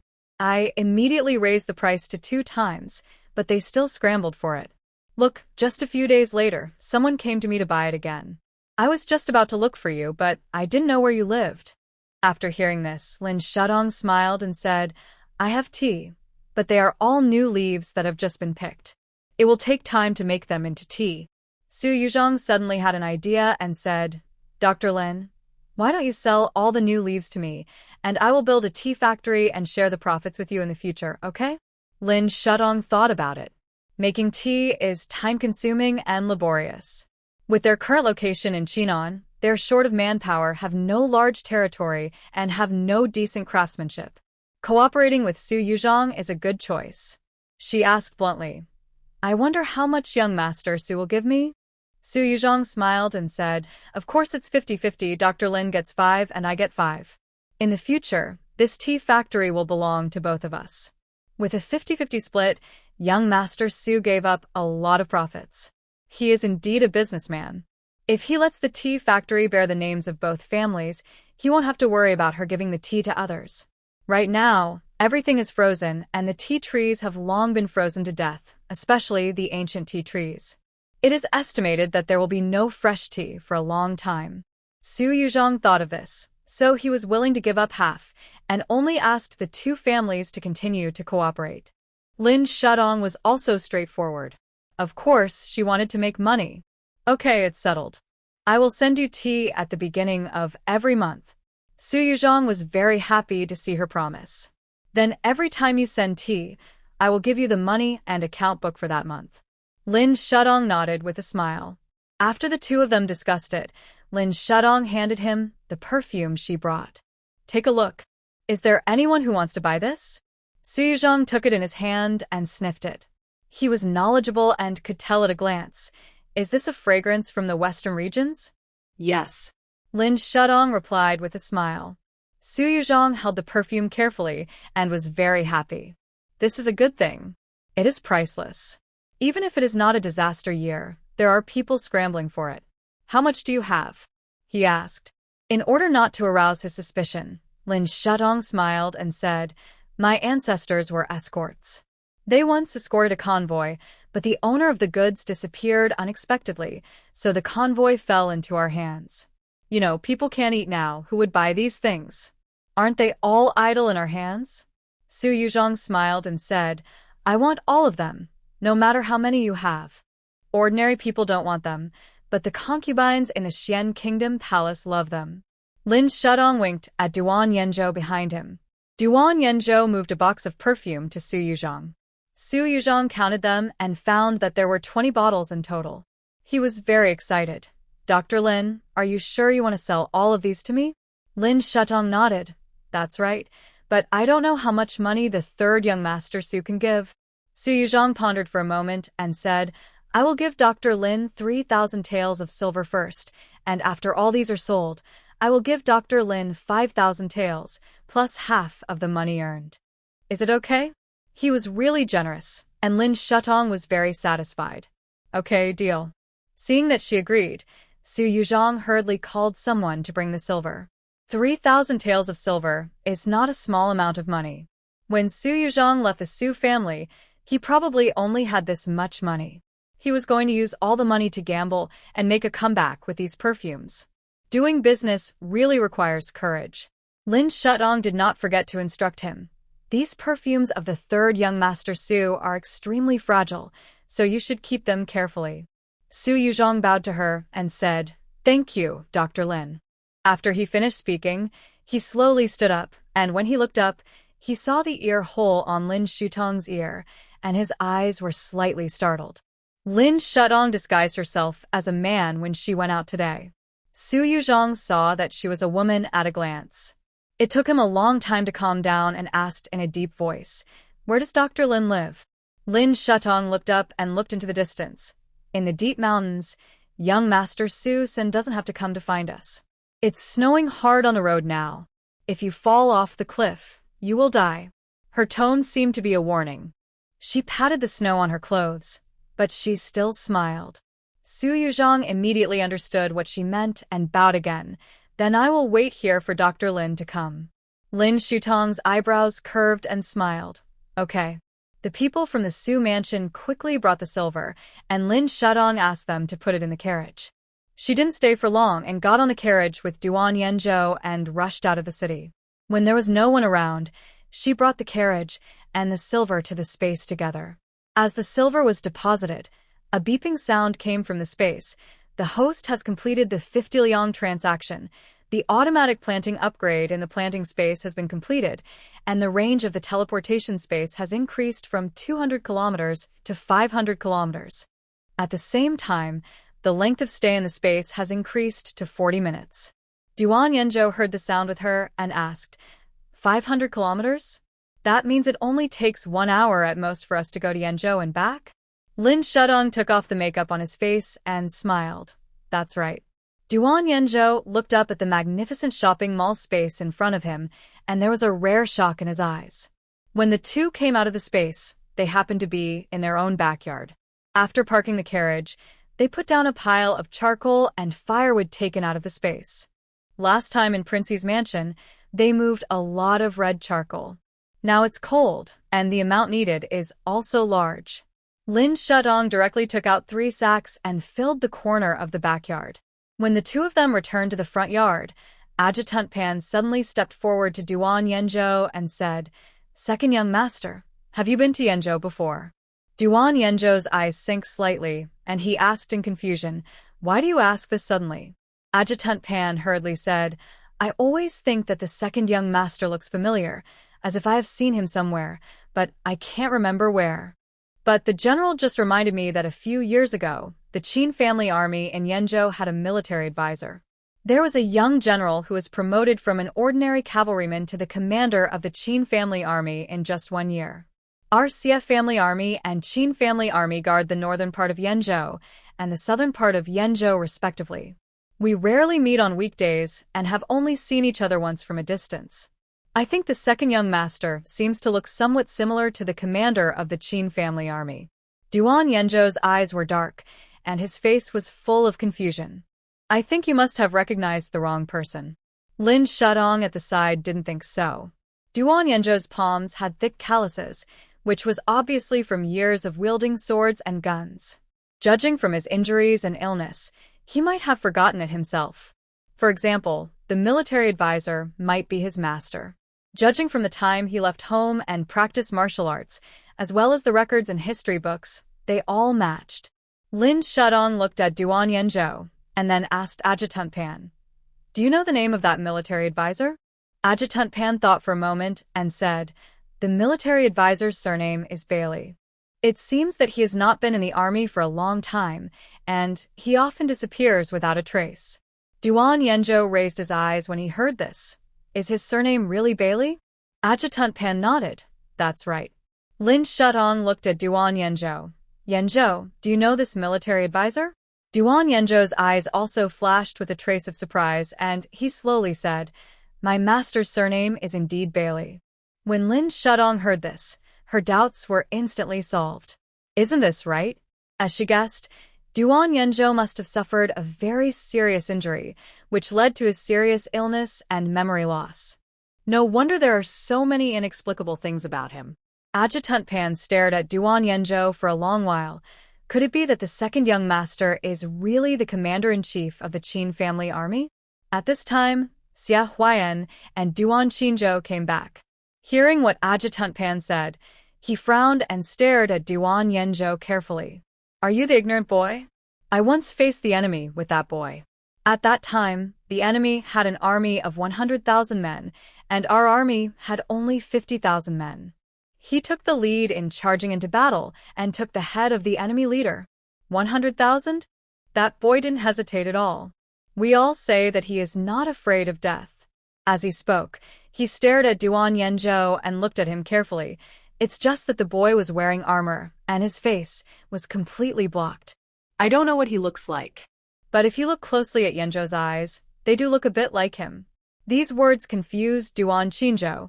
When did my second brother go to the military camp? I heard from my parents that my second brother went out to seek medical treatment for many years, but not only was he not cured, he also got a lot of injuries. Duan Yanzhou himself was also confused. After hearing their words, he vaguely felt his head swelling, and then the world was spinning in front of his eyes. Lin Shudong came to him quickly and supported him. Yanzhou, what's wrong with you? Duan Yanzhou closed his eyes, held the door and window beside him, and tried to keep himself calm. Nothing, I guess my old illness has come back. Lin Shudong interrupted them. Uncle, third sister, Yanzhou's illness has not yet healed. Why don't we wait until he gets better before talking about this? Duan Qinzhou and Xia Huayan showed worry on their faces and nodded together. Second sister-in-law, second brother, thank you for your hard work, Duan Qinzhou said and stepped forward to support Duan Yanzhou together, and together with Lin Shudong, helped him into the room. The two had just entered the room when Duan Yanzhou could no longer hold on and fell unconscious on the bed. He had not dared to tell Lin Shudong about his illness before because he did not want to delay her. Even though the two have been married for a long time, he has been restraining himself for fear that he would be contaminated by her. It was because he was not sure how long he could live with this illness. If he could only live to 30 years old as his master predicted, then he would have harmed Shudong. Today, he suddenly had a severe headache, which accidentally triggered his suppressed illness, which made him completely unable to hold on and fainted. Lin Shudong felt his pulse again and found that his pulse was extremely chaotic. It was obvious that not only was the blood stasis in his body not gone, but also in his head. She took out the silver needle and immediately gave Duan Yanzhou acupuncture. This time, she used 10 times the medicine for Duan Yanzhou to protect his heart pulse. Duan Qinzhou and Xia Huayan were waiting anxiously on the side. After Lin Shudong finished acupuncture, he said to the two people behind him, Uncle, third sister, can you wait outside the house first? Duan Qinzhou hurriedly responded, Okay, second sister-in-law, we will go out now. After she finished speaking, she hurriedly pulled Xia Huayan out. Although the two were master and apprentice, Xia Huayan did not have the slightest airs, and the two got along more like close friends. After the two of them left, Lin Shudong brought the unconscious Duan Yanzhou to the medical space.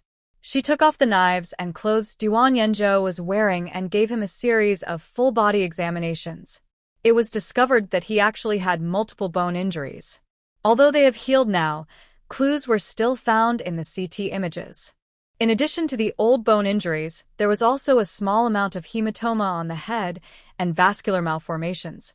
It was because of this that the long-term treatment did not heal, involving other organs, making the body weak. When Lin Shudong saw the examination list, her originally tense heart fell. Now that the problem was found, it would naturally be easy to deal with.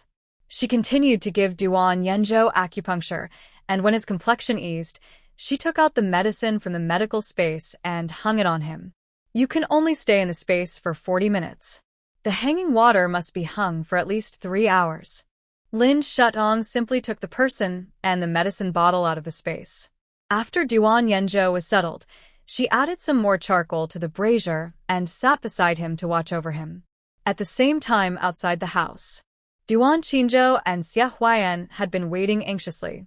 Xia Huayan walked back and forth in the yard, sighing and talking to himself. It really looks more and more like him. Yanzhou is the general. No wonder the Qin family army has been in a slump in recent years and is not as good as before. It turns out that they not only lost a military advisor but also a general. Duan Qinzhou has also heard of the Qin family army, the General Qin, who is comparable to Lord Xia. General Qin is now old and has 3 sons in his family. Over the years, these 3 sons have led the Qin family army to guard the border. She wanted to worship General Qin as her teacher earlier, but later heard that he was on the battlefield again, so she gave up. Unexpectedly, the Qin family and her second brother have such a relationship. When the two were worried, a voice suddenly came from outside the county government office. Is Duan Qinzhou here? Duan Qinzhou. Duan Qingzhou looked up and saw an old woman. She looked unfamiliar and asked, "Mammy, what do you want to talk to me about?" The old woman frowned when she saw Duan Qingzhou. "You are the third lady of the county magistrate's mansion?" Duan Qingzhou saw that she looked unfriendly and turned cold. "Yes." The old woman suddenly strode forward, grabbed her arm and pulled her out. "Go, you are my daughter-in-law. Go away." Duan Qingzhou was a little confused and pushed her away. "Who is your daughter-in-law? You recognized the wrong person." The old woman put her hands on her hips and said sarcastically, "I didn't recognize the wrong person. The third lady of your Duan family is the daughter-in-law of our Zhuang family." When Duan Qingzhou heard that the surname was Zhuang, he suddenly remembered that an old man with the surname Zhuang did come to the house a few days ago to talk about marriage. But since he was driven away by her second sister-in-law and her parents, the cousin of the eldest house took the initiative to come to the house and marry him. "Why is he making trouble again now?" she asked doubtfully. "Isn't your daughter-in-law Duan Yume? Why are you looking for me?" After that, she immediately closed the door of the mansion. The old woman blocked the door. "Don't mention that useless little girl. It's bad enough that she can't cook. She can't even wash clothes well, and she can't stand being beaten. After being beaten by my son twice, she clamored to go back to her parents' home. Now she ran away. You have to be my daughter-in-law. Anyway, the matchmaker also came to your house, and the marriage was settled." Duan Qingzhou has seen shameless people, but he has never seen such shamelessness. "Do you want me to be your daughter-in-law?" she asked with a sneer. The old woman nodded repeatedly. "Don't worry, our family will not treat you unfairly. You just need to prepare 3 meals a day, wash clothes for the whole family, and give me 8 grandchildren. Our family will definitely worship you as an ancestor." Duan Qingzhou understood this time. This family is a group of lunatics. There was no point in talking to a madman. She raised her leg and kicked the old woman in the chest. The old woman was caught off guard and fell to the ground, biting a mouthful of black mud in the snow. Ouch. She cried out in pain, then sat up and slapped her thigh while crying loudly. Ouch. The daughter-in-law beat the mother-in-law. "Someone come quickly." As her voice became louder and louder, several villagers soon gathered around. The Duan family had been in Chinon for so long, but this was the first time they had seen so many villagers. It turned out that it wasn't that there were no people here, but that they were all hiding at home. Duan Qingzhou didn't buy her tricks. He went into the house, brought a basin of cold water, and poured it directly on the old woman without saying a word. It was freezing cold, and the water turned into ice. The basin of water made the old woman shiver with cold. "Ah, you vicious woman, I'll let my son break your legs later." As soon as she finished speaking, Xia Huayan, who heard the voice in the house, strode over with a long sword in hand and shouted coldly, "Who is rude at my door?" He was tall, and his tone was cold. When the old woman saw him, she immediately stopped crying and lowered her head timidly. I'm here to find our daughter-in-law. What does it have to do with you?" Xia Huayan winked at the soldiers behind him, and the 5 of them stepped forward together and surrounded the old woman. "Looking for a daughter-in-law? I've never heard of the 3rd daughter of the county magistrate's mansion getting married. I heard earlier that your place is a lawless place. Everyone is lawless. Do you really think there is no law? Today, my general is here, and you still want to abduct a woman." He roared loudly, and the old woman shuddered and collapsed to the ground. She knelt down and said, No, we didn't abduct her. We sent a matchmaker before. The matchmaker came? But we didn't agree to this marriage." Duan Qingzhou said angrily. The old woman wanted to quibble. "Here, when the matchmaker comes to the door, it means we agree to the marriage." Duan Qingzhou rolled up his sleeves and punched her again. This punch made the old woman's face crooked. The old woman's tears flowed out, and she wanted to call the villagers to come and see. Xia Huayan immediately stopped them, saying, "Come here. This woman abducted a woman and took her to the yamen." The old woman shook her head repeatedly. No, she is really my daughter-in-law." Xia Huayan also realized at this time that this man was a lunatic and could not make sense, so he simply pulled Duan Qingzhou to Huaihu and said seriously, This third lady and I have been engaged for a long time. How could she be your daughter-in-law? Could it be that you want to snatch this general's wife?" His voice was cold, with icy murderous intent and angry warnings. The old woman shivered again with fear and froze in place, unable to speak for a while. This. How is this possible? This aunt of the Zhuang family is not really crazy. She was a famous shrew in Yueshan village earlier, and she was the best at making trouble. She deliberately made such a noise just to destroy the girl's innocence, so that no one would dare to marry the daughter of this family, and they could marry her home without spending a penny of betrothal gifts. Before, Duan Yuemei came to the door by herself, and she thought she was the daughter of the county magistrate. She stayed for a few days with good food and shelter. When she found out that she was exiled, she changed her kind face and beat and scolded her. Now the wind and snow are not retreating, and the family's food is getting less and less. Now they have set their sights on the county magistrate's house. Who here doesn't know that the county magistrate's family has food? Duan Qinzhou saw through the thoughts of the old lady Zhuang at a glance, raised his eyes, and asked the old lady of the Zhuang family to be taken to the county government office. The old lady Zhuang thought that county magistrate Yan was still as submissive as before.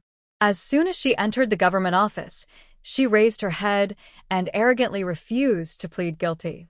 County magistrate Yan waved his hand and had the yamen runners beat her with 20 big boards and threw her out, warning her, "Don't be the head of your old Zhuang family anymore, lest you harm people." After that, he threw a document and dismissed the head of the Zhuang family. Soon, the sound of Mrs. Zhuang being beaten with a board came from the yard. Ouch. "Stop beating." Ouch. County Magistrate Yen sighed. It was because we indulged them too much in the past that these unruly people became more and more aggressive. Duan Qinzhou looked at the painful wailing of teacher Zhuang and instantly relieved her anger, which was also a matter of solving a troublesome matter. She turned around and looked at Xia Huayan behind her. Her eyes were particularly bright, the corners of her lips unconsciously raised, with a gentle smile and sincere gratitude. In the county magistrate's mansion next door, not long after Lin Shudong pulled out the silver needle for Duan Yenzhou, he slowly woke up from his coma. As his eyes opened, Lin Shudong found that his eyes were different from before. There was a hint of majesty and calmness. She asked tentatively, "Yenzhou, do you remember everything?" Duan Yenzhou slowly stood up and held her hand, nodded. "Yes, I remember everything but my illness." Lin Shutong smiled. "Don't worry, we didn't find the cause of your disease last time. This time I can guarantee that you can recover, but your previous injury was too serious. You still need to rest." Duan Yenzhou held her hand tightly. "Can you recover to the way you were before?" Lin Shutong curved his eyebrows. "Of course you can. As long as you are obedient and take medicine on time, you can not only recover to the way you were before, but also better." Duan Yenzhou showed joy in his black eyes and stretched out his hand to hold her tightly in his arms. Lin Shudong found that he was really strong. She had difficulty breathing while hugging her. She reached out and patted his arm. "Since you remember everything, why don't you tell me what happened?" Duan Yenzhou was reluctant to let go of her. After a long time, he let go of her and said, "When I was young, I was weak, so I followed my master to learn martial arts. Later, as my body recovered, my master took me to Yenzhou. General Chen is my master's best friend. In those days, foreign enemies invaded many times, and my master went to help General Chen. And General Chen took a fancy to my skills and took me with him to kill the enemy together. My master and I stayed in Yenzhou for 3 years, and I became the most capable young general around General Chen. However, his eldest son had never achieved anything. After the enemy retreated, he set me off in the name of General Chen and ambushed my master and me on the way back, seriously injuring both of us. And he took my military merits, took over the title of General Yanhui conferred by the emperor, and became the new leader of the Qin army. My master didn't want me to be involved in the Qin family's affairs anymore, so he deliberately concealed my amnesia. He didn't even tell my father and mother, saying that I was weak because of recurrent illness." After listening to him talk about the whole story, Lin Shutong slowly stood up and patted him on the shoulder. "Yenzhou, If that's the case, then what are you waiting for? It's yours, so it can only belong to you. Even if you don't want it, others can't take it away. Duan Yanzhou looked up at her. His eyes became firm. Okay. Yanzhou is more than 1,000 kilometers away from Chinan and is close to the wilderness in the southwest. There are more than a dozen small tribes in the wilderness, and they will invade every few years. After delivering a new batch of tea to Yuanzhou, the two of them went directly to Yanzhou. Yanzhou has been in war for many years, and it is as desolate as Chinan. Now there is a snowstorm, and all you can see is ice and snow. Lin Shutong didn't waste any time and first went to the residence of Mr. Yu, the prefect of Yanzhou, with Duan Yanzhou. It was a year of famine, and everyone else was worried about food and drink, but the Yu residence was full of singing and dancing. As expected of a man who could withhold food and grass from the army, his residence was extremely luxurious, and it was obvious that he had pocketed a lot of money. Lin Shutong took out a pistol and put it in his arms, raised his eyebrows and smiled. Today, not only can I get back food and grass for my uncle, but I can also gain something else.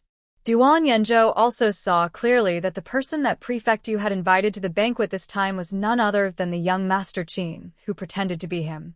In the brightly lit Yu mansion, young Master Chen held up a wine cup and drank with Prefect Yu. Thank you, Prefect Yu, for this time. If it weren't for you, I'm afraid I wouldn't be able to hold on to my current position. Young Master Chen's cheeks flushed with a smile. Prefect Yu stroked his beard and smiled. It should be. I should thank General Chen. If it weren't for the general's help over the years, I wouldn't be so successful. Lin Shutong heard it clearly not far away and whispered to Duan Yanzhou, "Is that ugly man who looks like a toad, young Master Chen, who stole your military merits?" "That's right." Duan Yanzhou nodded, staring at the toad with a cold look. Lin Shutong shuddered as he looked at him, and guessed that he had already thought about how to cut this stinky man into pieces. In the mansion, as the music sounded, a group of dancers in thin dance costumes came to the courtyard and danced. It was nighttime now, and the temperature had reached -20 degrees Celsius. Lin Shutong felt cold watching them. Just as the group was dancing, someone fainted from the cold. Yu Jifu rolled his eyes. What bad luck, drag them out to feed the dogs. After he finished speaking, he suddenly stopped and changed his words. It's a pity to feed them to the dogs. Keep them and send them to the kitchen. Qin Deshao, who was standing by, smiled knowingly. Why send them to the kitchen? Yu Jifu narrowed his eyes and smiled obscenely. I don't know how long this snowstorm will last. Keep them in the kitchen. Maybe they can still fill our stomachs in the future. After he finished speaking, he laughed shrilly with Qin Deshao. Huh, that's right. Fill our stomachs. Fill our stomachs. Lin Shutong felt her stomach churning when she heard this. The natural disaster had just begun, and these people had already revealed their wolfish hearts, which showed how sinister people were. She sneered and pulled Duan Yanzhou into the space. Duan Yanzhou took out the map of Yu Jifu that he had drawn overnight and spread it out, pointing to a place on it. This should be where he hides the grain and grass. The place is secret, but there are not many people guarding it. Then he pointed to another place. This is where he hides the rice and grain. The place is very large, and there is a group of guards with strong martial arts at the door. Lin Shutong watched and listened carefully, remembering everything in his heart. When the two came out of the space again, they saw the place where Yu Jifu stored the grain and grass. Lin Shutong had seen many warehouses, but he was still shocked by the granary in front of him. The upper and lower floors were full of grain and grass, which was estimated to be enough for the people in their mansion to eat for 20 years. No wonder they could squander it here, and scrupulously. Duan Yanzhou frowned. He not only robbed this batch of grain and grass, but also the grain and grass from 2 years ago, 3 years ago, 5 years ago. The army was short of grain and grass, and the soldiers were not full, so they were naturally defeated. He finally understood why the border was often defeated before he came. It turned out that it was all because of these termites. Lin Shutong held his hand and said with a smile, "This Yu Jifu is so greedy. Let him feel what it means to be hungry and cold." After she finished speaking, her eyes were focused, and she put all the food and grass into the space. Fortunately, Her space could hold it, otherwise it would be disrespectful to leave a grain of rice. After the food and grass were emptied, the two went to Yu Jifu's warehouse. After coming out of the space, the first thing that caught their eyes was not rice and money, but a large area of planted Ganoderma lucidum and ginseng. Perhaps because they were afraid that these Ganoderma lucidum and ginseng would freeze to death, they burned a lot of charcoal around them to make a simple greenhouse. Lin Shutong couldn't help but sigh. It's really unexpected that this Yu Jifu actually raises Ganoderma lucidum here. Duan Yanzhou didn't find it very surprising. He has a huge fortune, so naturally he wants to live forever, so he spends a lot of money to raise these Ganoderma lucidum and ginseng to prolong his life. Lin Shutong rubbed her hands and picked a Ganoderma lucidum to take a look. Coincidentally, there was no Ganoderma lucidum and ginseng in her planting space. If she moved these here and watered them with spiritual spring water, she would definitely be able to grow one piece after another. She seemed to have seen a lot of gold waving at her. But to be honest, she really wanted to thank this Yu Jifu. If it weren't for him, these Ganoderma lucidum and ginseng would have been frozen to death long ago. She wouldn't be polite. Lin Shutong concentrated and waved her hand, moving all the Ganoderma lucidum and ginseng in front of her to the planting space. Soon, this large piece of land was left with only the turned soil. Lin Shutong continued to move forward and saw Yu Jifu's warehouse. In the warehouse, there was nothing but gold. Moreover, this prefect Yu was so narcissistic that he made Huang Jin look like himself. Looking around, there were only gold and ugly men. Lin Shutong felt like she was about to vomit. For the first time, she found that gold was not so fragrant. Never mind, she still reluctantly put it all into the space and waited to melt it into gold nuggets again in the future. After she put all the gold into the space, there were only 2 fallen leaves left in the warehouse, which could still whistle when the wind blew. This Yu Jifu only loves gold, and he doesn't like other money, silver, and jewelry. Lin Shutong smiled. When he saw that all the golden statues he loved had disappeared, he would probably cry and faint. She was waiting to see how he cried. As the night deepened, there was still singing and dancing in front. Lin Shutong then went to the kitchen and granary, and then walked around his rooms. The Yu mansion didn't look big, but there were still a lot of things in the mansion. There were even 50 or 60 beds of the best silk quilts. Lin Shutong was not soft at all when moving. It happened that there were many people in the family, so she added 2 more beds for her uncle. After moving all these, the 2 people in the front yard were also full and satisfied. Lin Shutong set another fire in the backyard. As the smoke rose, the courtyard suddenly became a mess, and everyone was running around. The dancers took advantage of the chaos and fled. When Governor Yu stabilized the fire, he found that his house was empty. He was led by the guards to the warehouse full of his golden statues. When he saw 2 lonely leaves in front of him, his legs softened and he fell to the ground, his face hitting the ground heavily, and his nose and eyes were buried in the empty mud. Young Master Chen hurried forward to support him. "Prefect Yu, what happened to you?" Prefect Yu sat on the ground, his face covered in mud, crying like a shrew. "My gold is gone." Young Master Chen comforted him. "Don't worry, I will send someone to catch the thieves for you. Don't worry, Yanzhou is our territory. Even if they have supernatural powers, they can't escape from my palm." Prefect Yu's face gradually improved a little. However, they didn't know that at this time Duan Yanzhou had found the soldiers who had fought with him outside the mansion. These people had fought with Duan Yanzhou, but they were deceived by young Master Chen and thought he was dead, so they followed young Master Chen. When they saw Duan Yanzhou, they were all stunned and didn't come back to their senses for a long time. "General Yan, are you still alive?" When Duan Yanzhou went to the military camp, in order not to be known by those people in the eldest house, he specially hid his identity and took a pseudonym of Yan. "Yes, I am still alive," Duan Yanzhou said solemnly. Seeing this, they all knelt on the ground, tears streaming down their faces. "General, you are really still alive." "General." These people had followed Duan Yanzhou through life and death.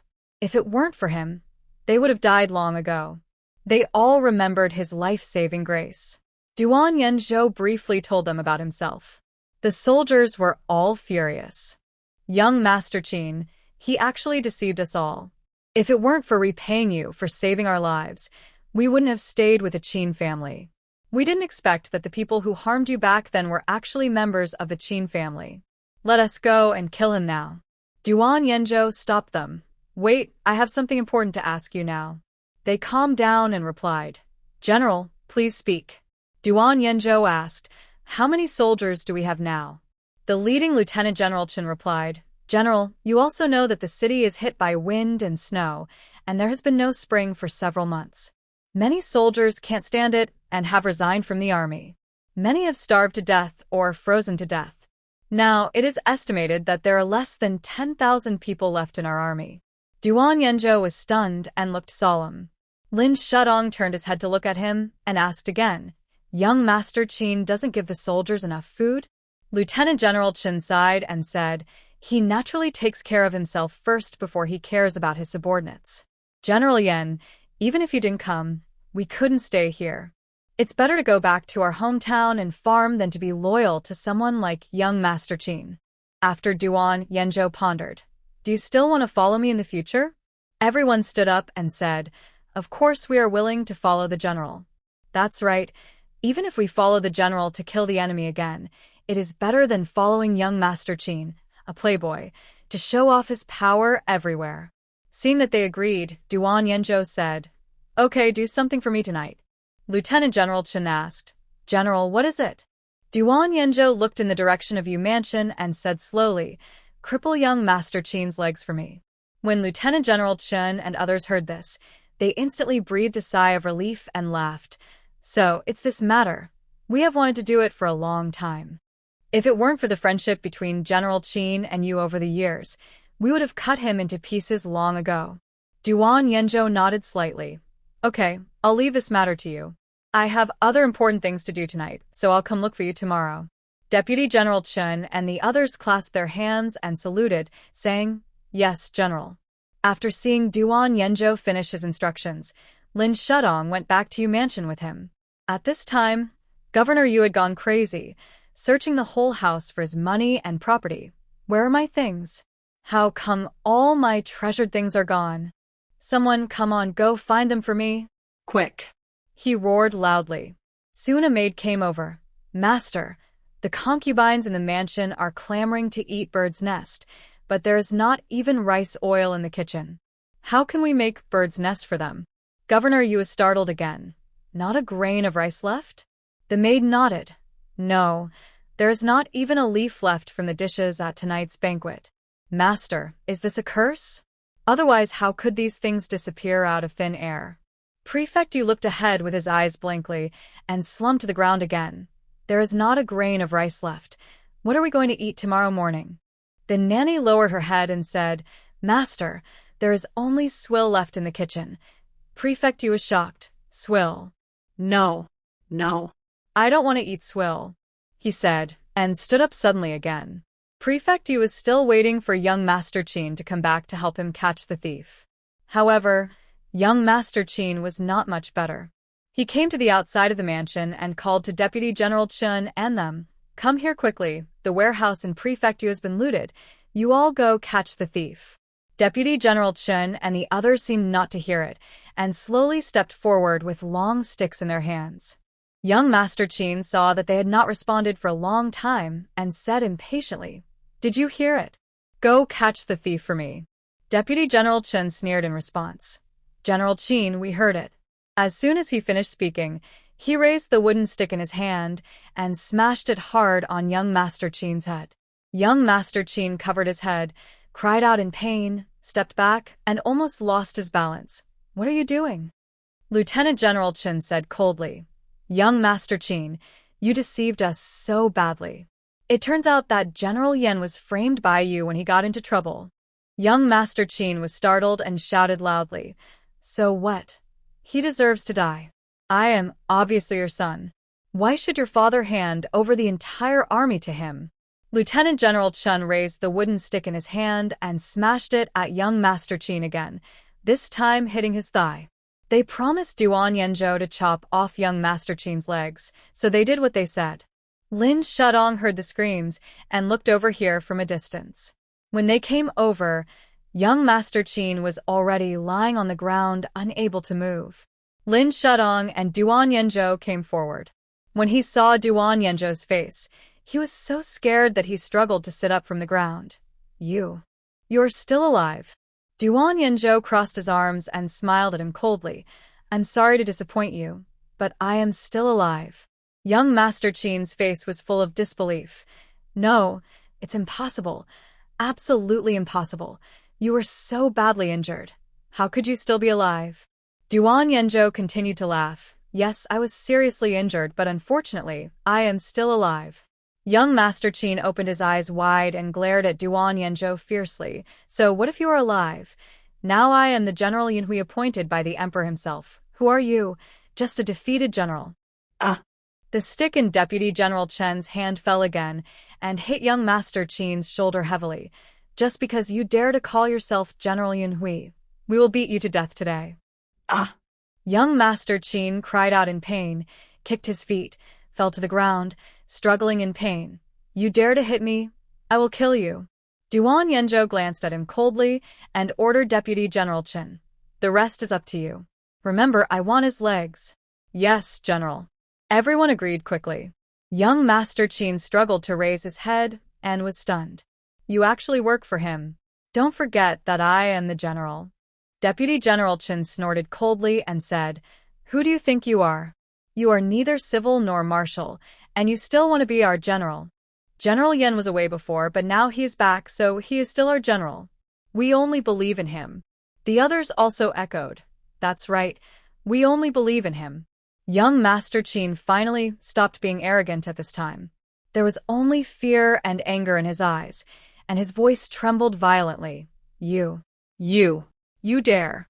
Deputy General Chen's wooden stick fell again, waiting for young Master Qin to hit hard again.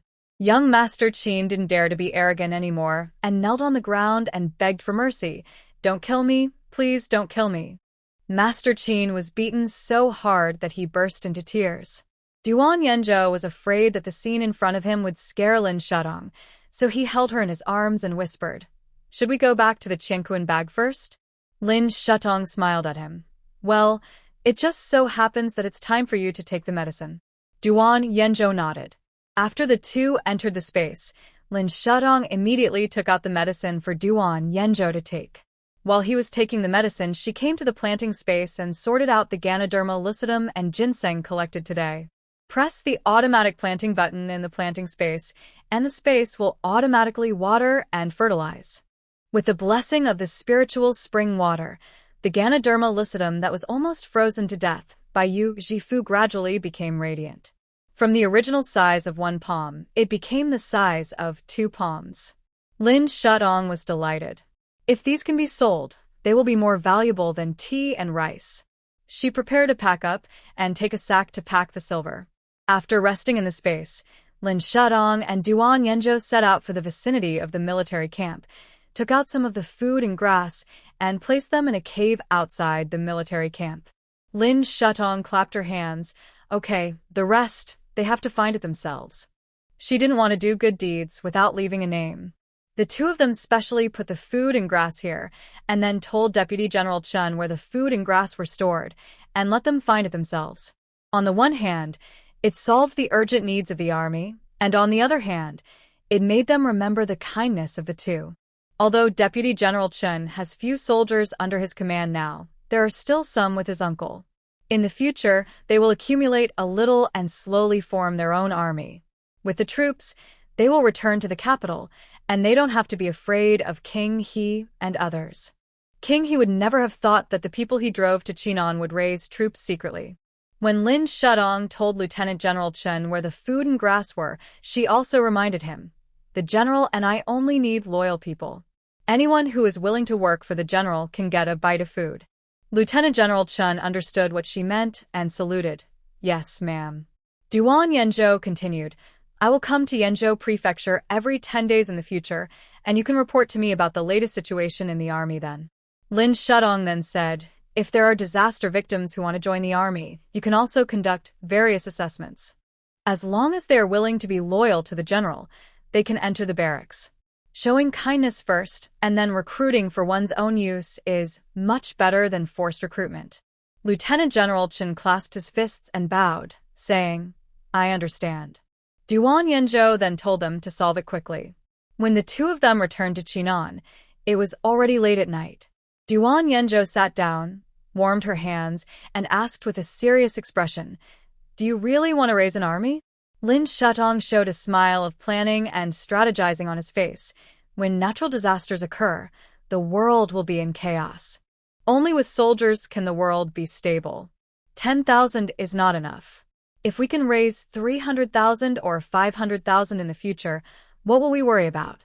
Duan Yenzhou said slowly, but raising an army costs a lot of money. He could see the ambition in Lin Shutong's eyes, but at the same time he was also worried that she would have to put in a lot of effort for this.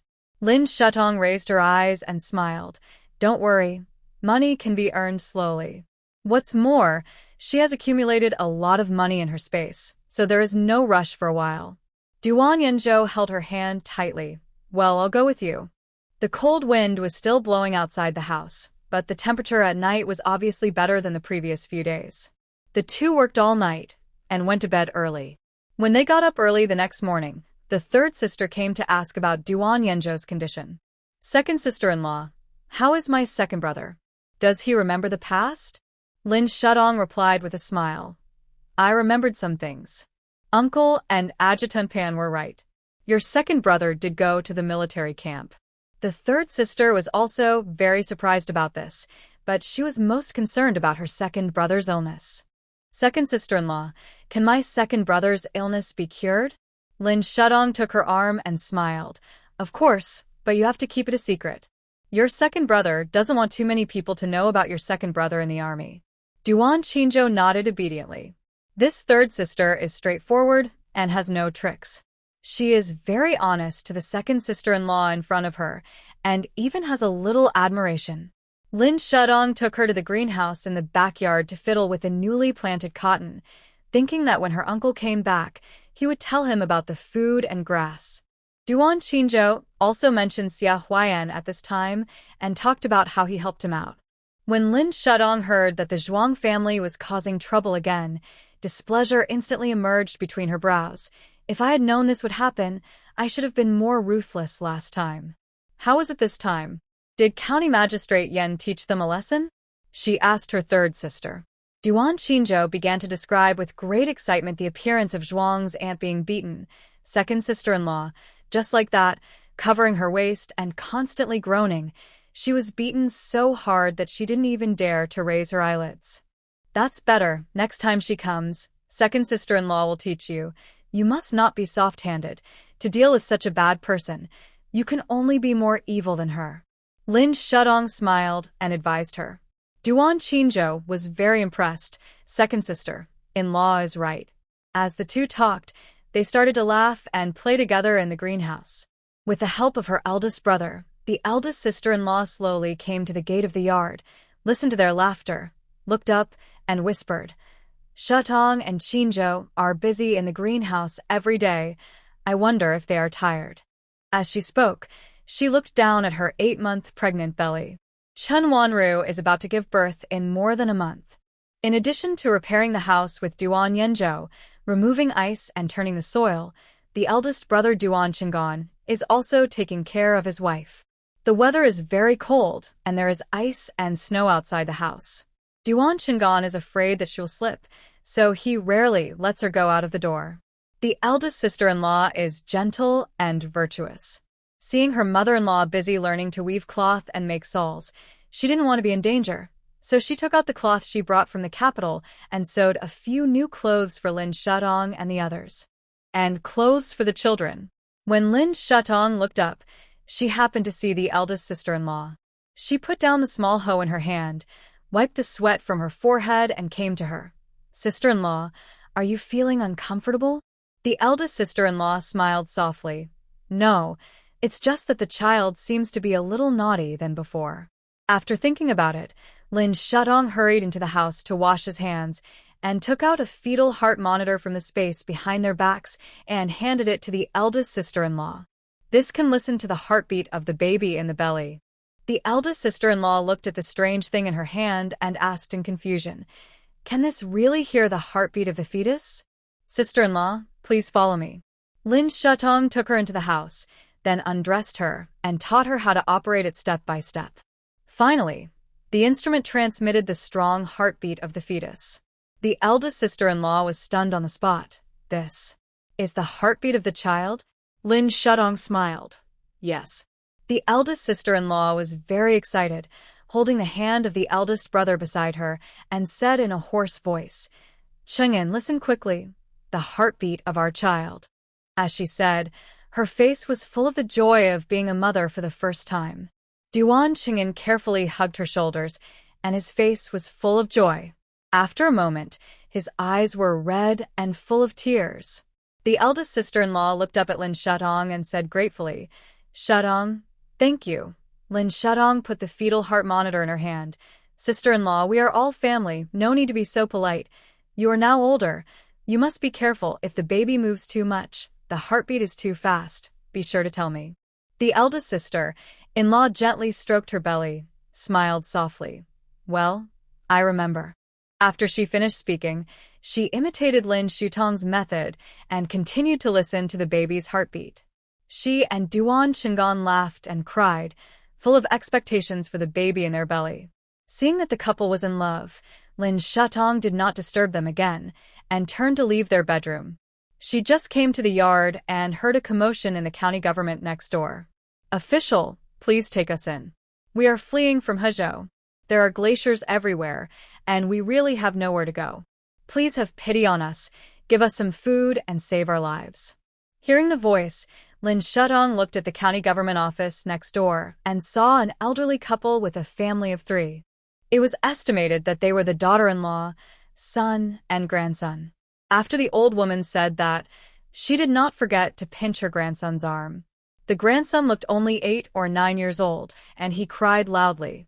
Earlier, Lin Shutong had agreed with County Magistrate Yan that passing disaster victims could be rescued, but they could not be rescued casually, and their county government office would not support idle people. So in recent days, if there were passing disaster victims who looked kind, County Magistrate Yan would give some food. If they looked cruel, he would immediately let the Yamen runners drive them out.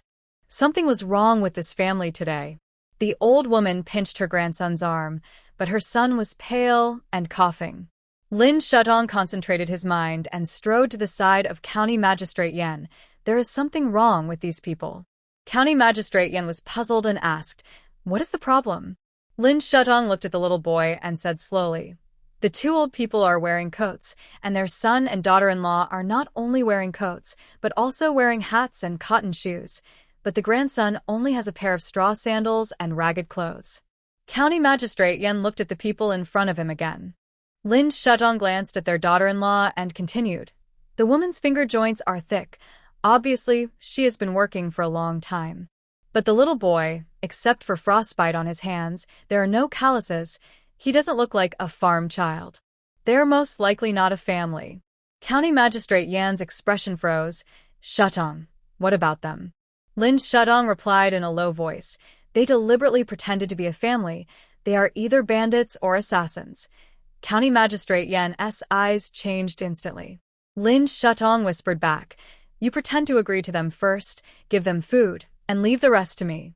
County Magistrate Yan turned his back to them and nodded. "Okay." After he finished speaking, he turned to the Yamen runner and ordered, "Go, bring them a bowl of porridge." The Yamen runner replied, "Yes, sir." Lin Shutong chased him.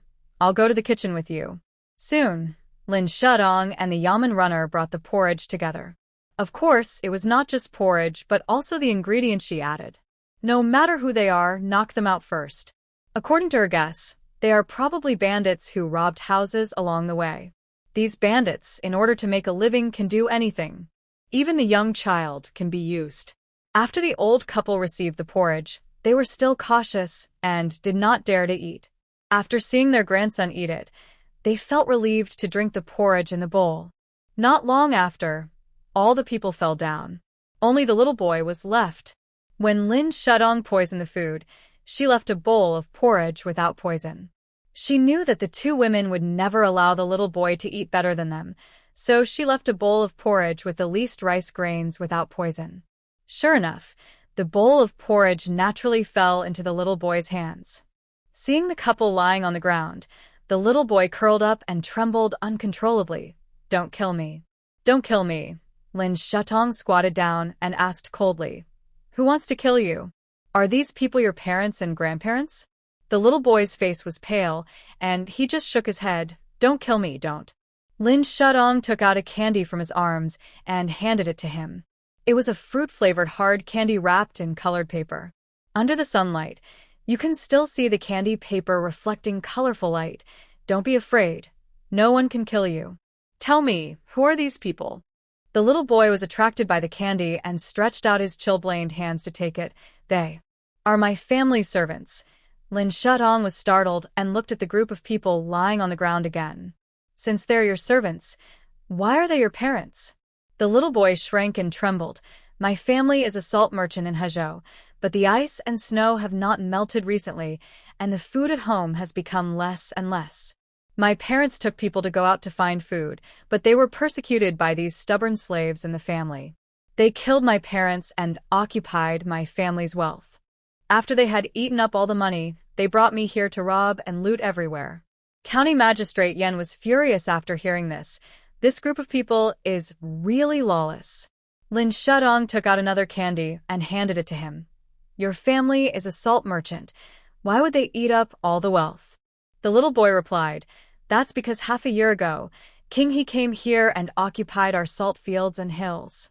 Even the fields and farms were occupied by him." Lin Shutong listened, frowned, and asked, "It's okay for him to occupy your salt fields, but why does he occupy the hills?" The little boy's eyes were full of fear. He tried to keep himself calm and replied with gritted teeth, "Because they found a gold mine on our mountain." "Gold mine?" Lin Shutong's eyes lit up instantly. No wonder Prince he was not in a hurry after she emptied the warehouse left by the previous emperor. It turned out that he had something more valuable than the warehouse. The little boy continued, "These servants were also instigated by Prince He's people, so they wanted to kill our family. They didn't kill me, but they wanted to keep me and ask Prince He for money in the future." Lin Shudong understood this time. Originally thought that it was a counterattack by the servants, but it turned out that Prince He wanted to occupy the gold mine and planned to wipe out the family. He really likes to wipe out families. In the capital, Prince He, who was only left with clothes after being moved, shamelessly moved into the palace. Originally, the emperor was shivering by the fire, but now the two brothers were shivering together. "Prince He, do you really have food and red charcoal in your villa in Hezhou?" Because there was no red charcoal, they could only burn the kind of charcoal that produced a lot of smoke, and the house was full of smoke. The emperor didn't say a word, and he choked and coughed. He had collected these charcoals from the ministers. The ministers were not having a good time either. The weather was very cold, and they had to burn charcoal in basins, but it was not enough. Prince He sniffed and remained calm. "Don't worry, I not only have food and red charcoal in my villa in Hezhou, but also a lot of winter clothes and bedding. There is also a gold mine." He didn't dare to tell the emperor about this. He discovered this gold mine in Hezhou half a year ago. For this reason, he bought a house in Hezhou and lived there for more than half a month. He originally planned to go back to Beijing to deal with the Duan family, and then go back to continue digging, but he encountered a natural disaster, so he put it on hold. The emperor instantly felt hopeful after hearing this. He originally wanted to teach him a lesson, but he immediately changed his face. "Prince He, I have no children in my harem, and the world will eventually be handed over to you in the future. You and I must be of one mind." "Yes, my royal brother, don't worry, I have sent people to Hezhou, and the food and charcoal will be delivered in about half a month." Prince He smiled and squinted his eyes, but in his heart, he cursed his good royal brother to die soon. In Chinon, Lin Shudong asked County Magistrate Yen to tie up those people and settle the little boy down. The child had been hungry for more than 10 days, and his face was pale and thin. He would vomit after eating only a bowl of porridge. Lin Shutong gave him a nutritional injection directly. He woke up after 3 bags of nutrient solution were injected. Lin Shutong helped him sit up. Are you feeling better? The boy saluted her. Thank you, madam. I'm feeling better. Although the child was not very old, from his words and deeds, it was obvious that he had received a good education. Lin Shutong brought him some medicine to drink, but he didn't forget the main thing. You said that Prince he occupied your family's mountain. Which mountain is that? The boy thought for a moment and replied, in Shishui County, Hezhou. My family's last name is Liu. We were quite famous in the local area in the early years. There is a Lang Mountain in the southwest of Shishui County, which is the hilltop where my family lives. After King he came, he built a mansion near our home and lived in the county for more than half a month. Lin Shutong's eyes lit up when he heard the word mansion. You mean King he also has a mansion in Shishui County? The boy nodded, then coughed violently. Yes, it took him 3 months to build that house. For this, he bought the nearby fields and even occupied more than half of our fields, otherwise our food would not have been eaten up so quickly. Lin Shutong patted him on the back. Is there anyone guarding his house? The boy replied, yes, there are more than a dozen secret guards, all of whom are highly skilled in martial arts. The victims can have their legs broken as long as they look up and look inside. Lin Shutong stood up and rubbed his hands. This king, he is really hard to move.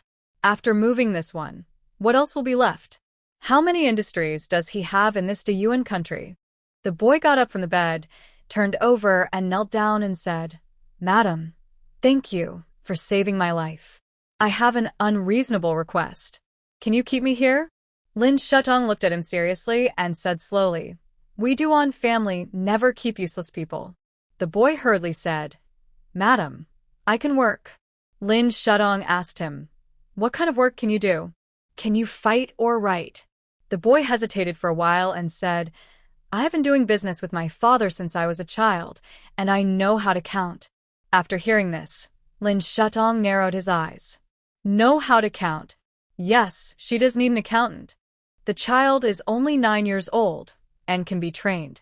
After all, if she and Su Yuzhong expand their business in the future, it is impossible for them to be just a supplier.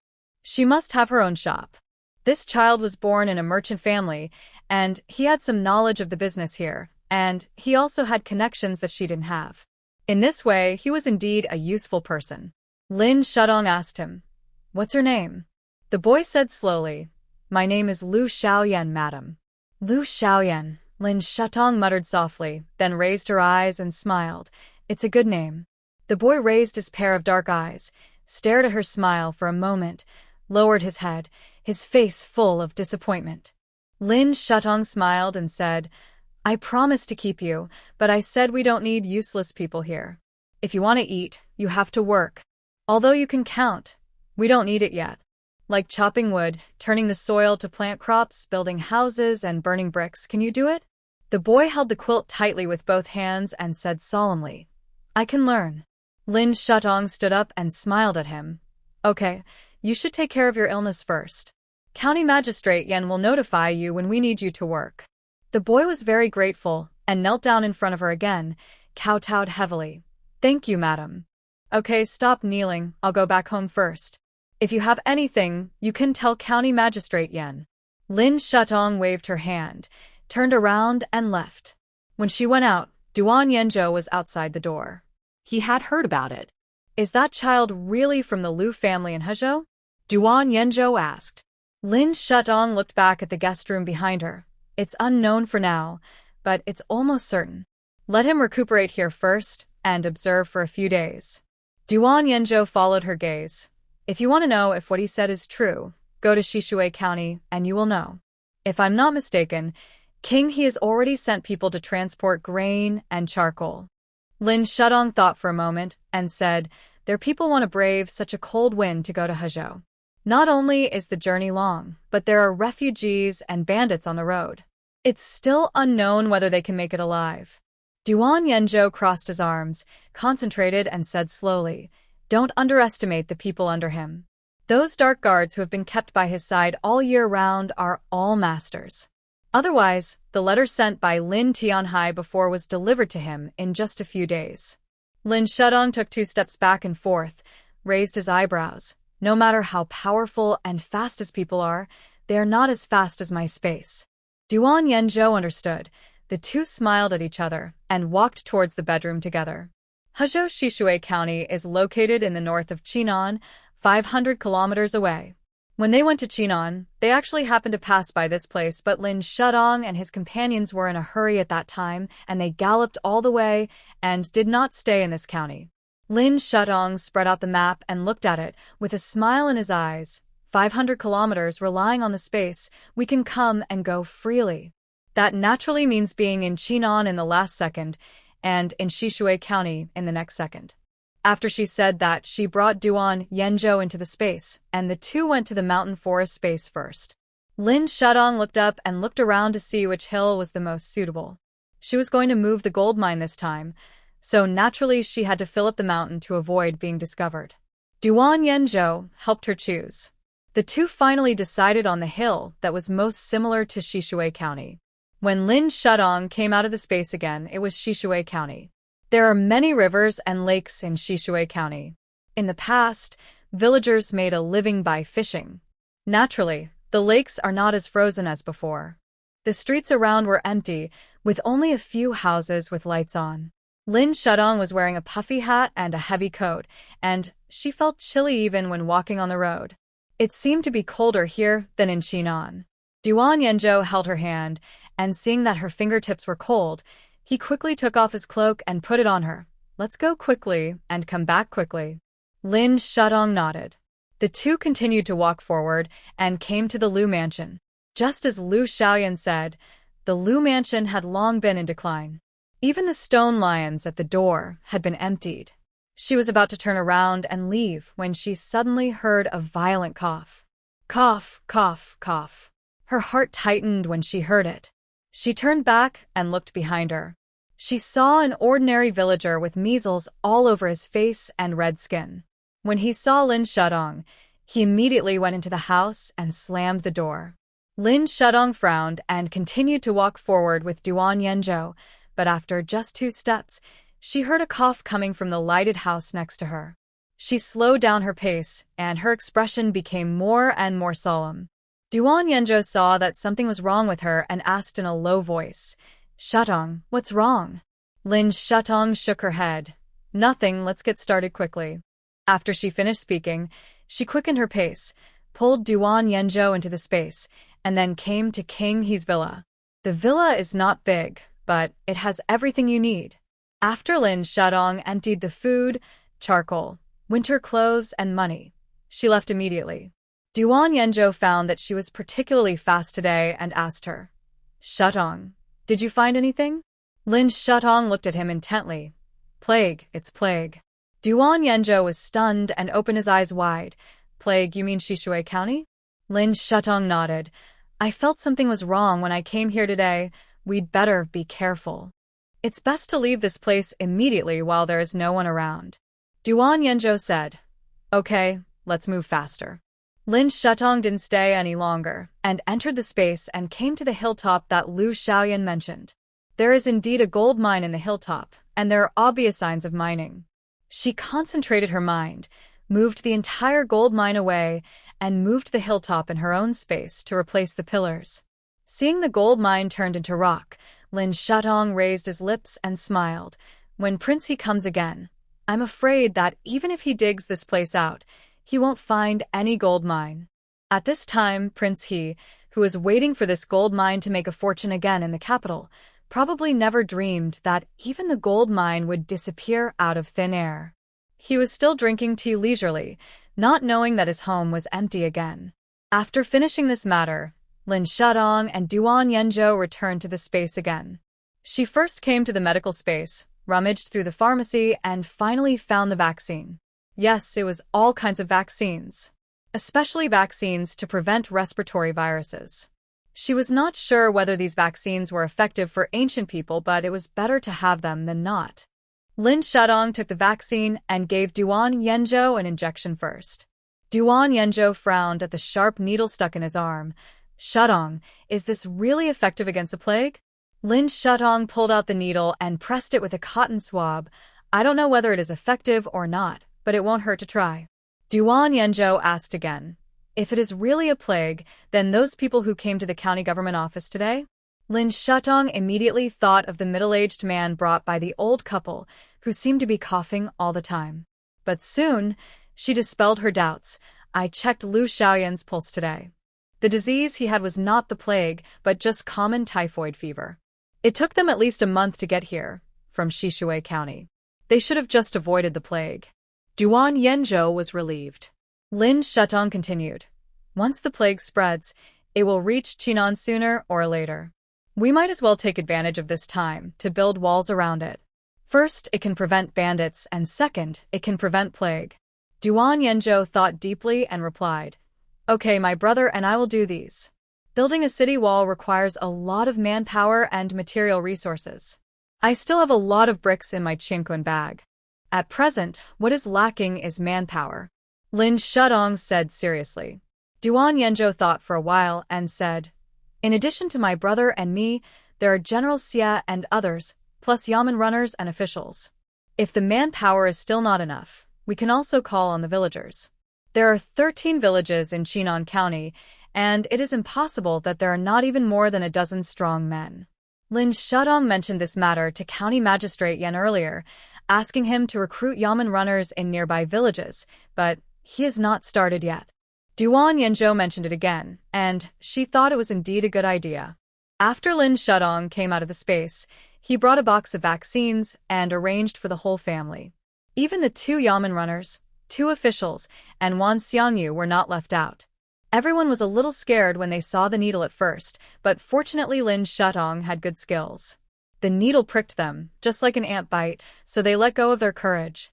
The third sister covered her arm and asked Lin Shutong, Second sister-in-law, is there really a plague? Lin Shutong and Duan Yanzhou found an excuse this morning, saying that when they went to Lin County to buy supplies, they heard from the villagers passing by that there was a plague in the north. So they had to take precautions in advance. Lin Shutong took back the syringe and said, It is better to be safe than sorry. The weather is abnormal now, and disasters are everywhere. It is not surprising that there is an epidemic. After she finished speaking, she looked up at her pregnant sister-in-law. Pregnant women cannot be vaccinated, so her sister-in-law can only stay away. Sister-in-law, you'd better stay in the yard these days and don't come out. Lin Shutong came to her, supported her, and told her, Everything will be discussed after you give birth. The sister-in-law is a reasonable person. She listens to what Lin Shutong says. Well, that's good. I'm pregnant recently, and don't want to walk, she said, looking at her husband, her eyebrows and eyes full of tenderness. Fortunately, your elder brother is with me. The elder brother Duan Qinggan is a wife-loving demon, and his eyes are on his wife every day. The two can be said to be the most loving couple Lin Shutong has ever seen.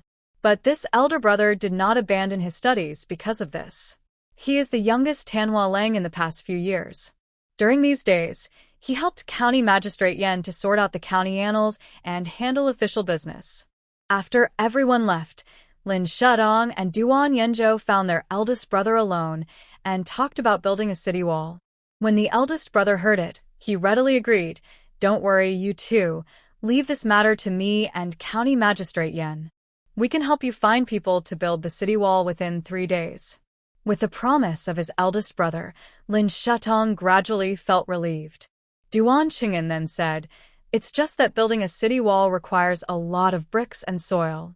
Now there is ice and snow all around. Where are you and Yanzhou going to get it? Lin Shutong smiled and said, Don't worry about this, brother. We have our own way.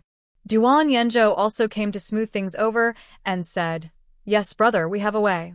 Seeing that they were so confident, Duan Qinggan didn't ask any more questions. The family quickly started to build the city wall.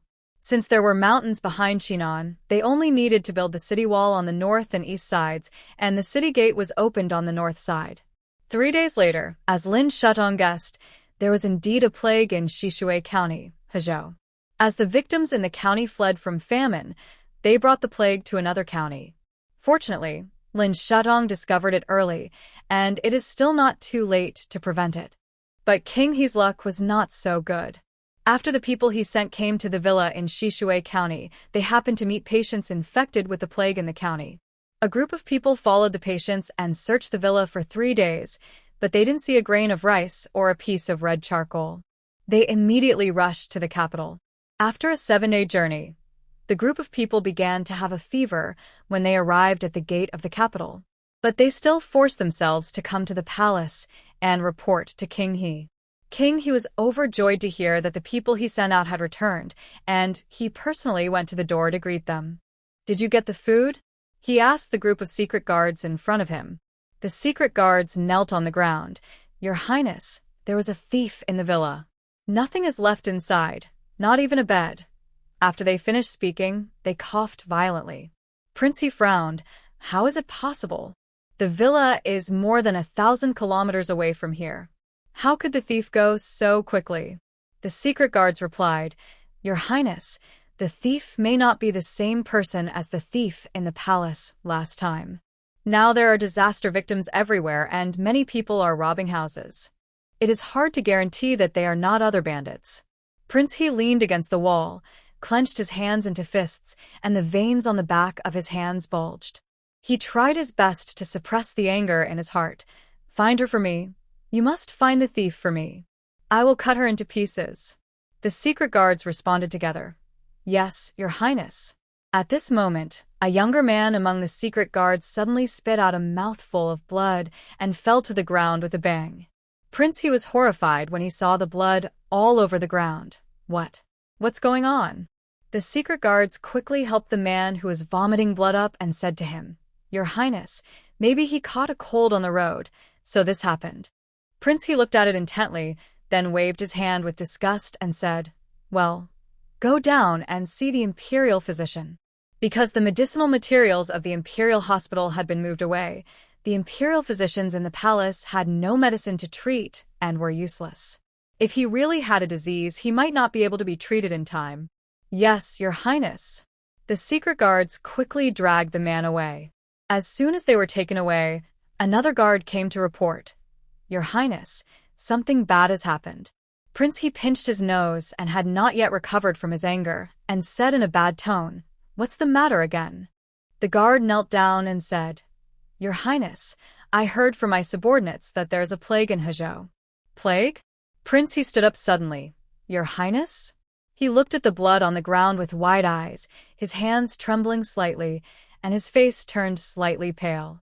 The guard replied, "Yes, Your Highness. The plague is rampant in Hezhou, and patients have also appeared in other counties and prefectures."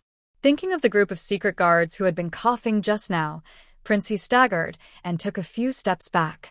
The servant beside him supported him and said, "Your Highness, don't worry.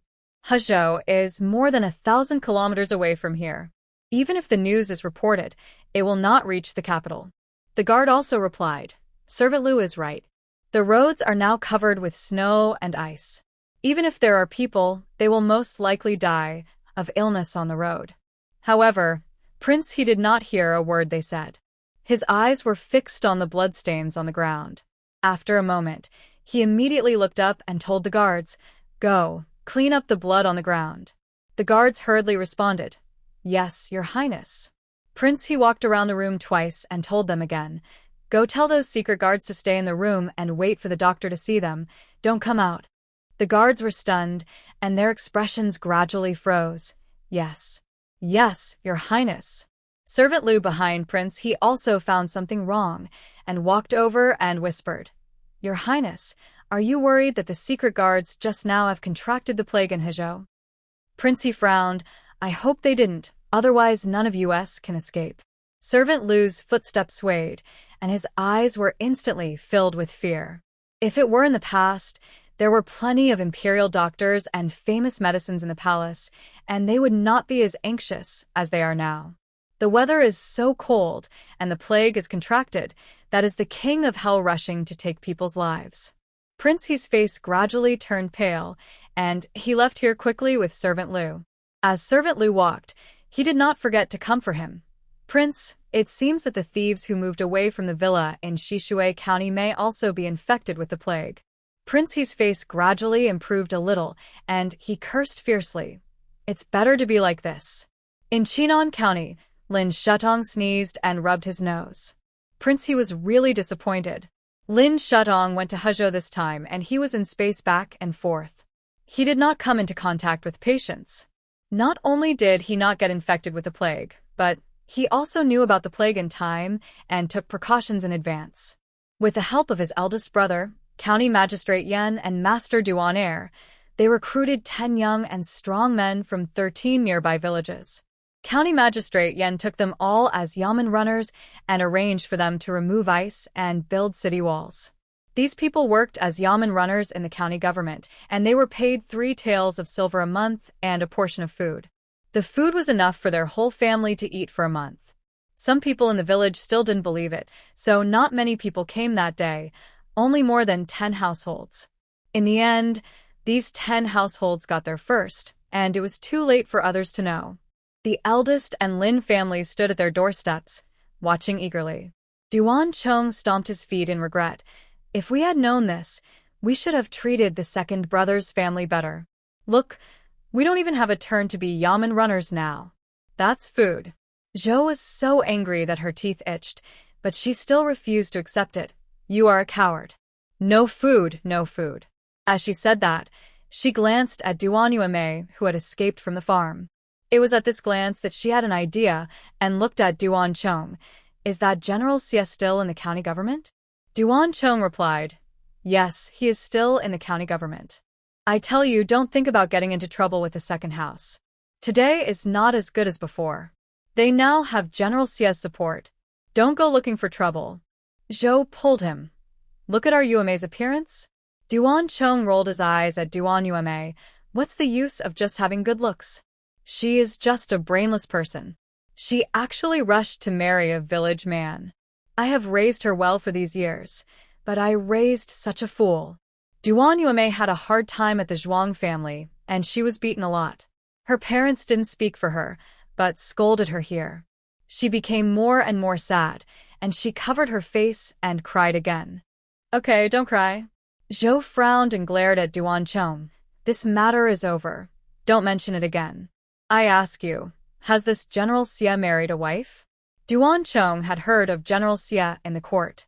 He thought for a moment and said, it seems that you haven't married yet. What are your plans? Zhou pulled him aside and whispered, look at our Yueme, she's pretty. Although she's in trouble with us now, she was also the daughter of Chongwu Mansion in the past. She's more than qualified to be a match for General Xie. After hearing this, Duan Chong looked up at his daughter and fell into deep thought. Zhou continued, General Xie has just made meritorious service in the army, so he is naturally powerful and has no worries about food. If Yueme can marry him, maybe we can leave this darn place with him. Duan Chong became more and more excited as he listened and whispered, but General Xie has been in the county government office now. If we rashly go to propose marriage to him, will we be driven out by the people from the second house? Zhou raised her eyebrows. Are you stupid? How can we propose such a thing? She said, glancing at Duan Yueme. Of course we have to think of a good way and let General Xie propose it himself. Duan Chong was confused. What way? Zhou whispered in his ear. Of course we have to let the two of them do it, and then we go and catch them red-handed. Dare General Xie deny it? Duan Chong hesitated after listening. Will this be too degrading to our daughter? Zhou pulled him aside and said seriously, what do you mean by degrading or not? Don't you see that there is a disaster now? How can we survive without using some tricks? Look, the second house has even built a city wall. Who knows, there might be something fatal in the future. Duan Chong sighed. He was unwilling in his heart. But when he thought of the days of hunger and cold, he finally gritted his teeth and agreed. Okay, then I'll do as you say. Zhou's eyes were filled with a happy smile. She turned around and wiped Duan Yueme's tears. You don't just cry. Mother will wash your face and clean up later. Duan Yueme was scared by being beaten by the Zhuang family recently. When she heard that she was going to get married, she shook her head. No, mother, I don't want to get married. I will stay with you. Zhou raised her hand and pinched her arm hard. Why did I give birth to a fool like you? You don't marry the person I asked you to marry, and you insist on marrying the person I didn't let you marry. Don't dawdle here, go. Wash your face. Duan Yueme didn't dare to disobey Zhou this time, and went to wash her face obediently. As the sky slowly darkened, Lin Shutong, who had been busy all day, returned home and immediately sent the newly harvested tea to the Su family. The third young master of the Su family also gave her all the silver from the last perfume sale, a total of 5,000 taels. Lin Shutong roughly counted them. She originally thought that this was all. Unexpectedly, Su Yuzhong sent someone to carry another box of silver. Lin Shutong asked in confusion, "What are these?" Su Yuzhong smiled gently. "The 5,000 taels of silver I gave you just now are the payment I promised to give you, and this box is the dividend from selling perfume." Lin Shutong took a rough look. A total of 10,000 taels of silver? 10,000 taels is not a small amount. Su Yuzhong nodded. Yes, it is 10,000 taels of silver. I sold a total of 18,000 taels of those perfumes that Dr. Lin gave me. I promised to give you half before, and I just made it an even number. Lin Shutong looked at the box of silver. She didn't expect that modern perfumes would be so valuable when sold in ancient times. Su Yuzhong continued. You don't know, there are hundreds of concubines in Xian Kingdom's harem, and the most favored one is concubine He. I happen to be familiar with her, and I gave her a bottle of perfume first. Unexpectedly, she was summoned by Emperor Xian to serve him that night. Because of her unique fragrance, she was praised by Emperor Xian, and he favored her for several days in a row. When the concubines in the harem heard about this, they all spent a lot of money to buy it for me. Such a good opportunity, I naturally would not let it go, so I told them that there are only 10 bottles here and the highest bidder wins. Soon, the news spread to the ears of ladies from all over Xian Kingdom, and they all wanted to buy the perfume in my hands. I also got a good price for it. After hearing this, Lin Shutong felt emotional. This Su family member is worthy of being the famous richest man in the local area. He does business in a decent manner. He sold the perfume alone at such a high price. At this time, Su Yuzhong took out a fox fur hat from his bosom and handed it to her. I saw this when I was in Xiangua. It looked very suitable for Dr. Lin, so I bought it specially for Dr. Lin. Lin Shutong looked at the white fox fur hat in his hand, hesitated for a moment, and took it in his hand. Thank you, Master Su-san. After she finished speaking, she took out 3 ingots of silver from the box and put them in his hand, but I have never been fond of accepting gifts for no reason. This hat should be regarded as bought from Master Su-san. Su Yuzhong wanted to say more but was interrupted by Lin Shutong. Third young Master Su, I have sent 2 batches of tea. How is your tea factory going?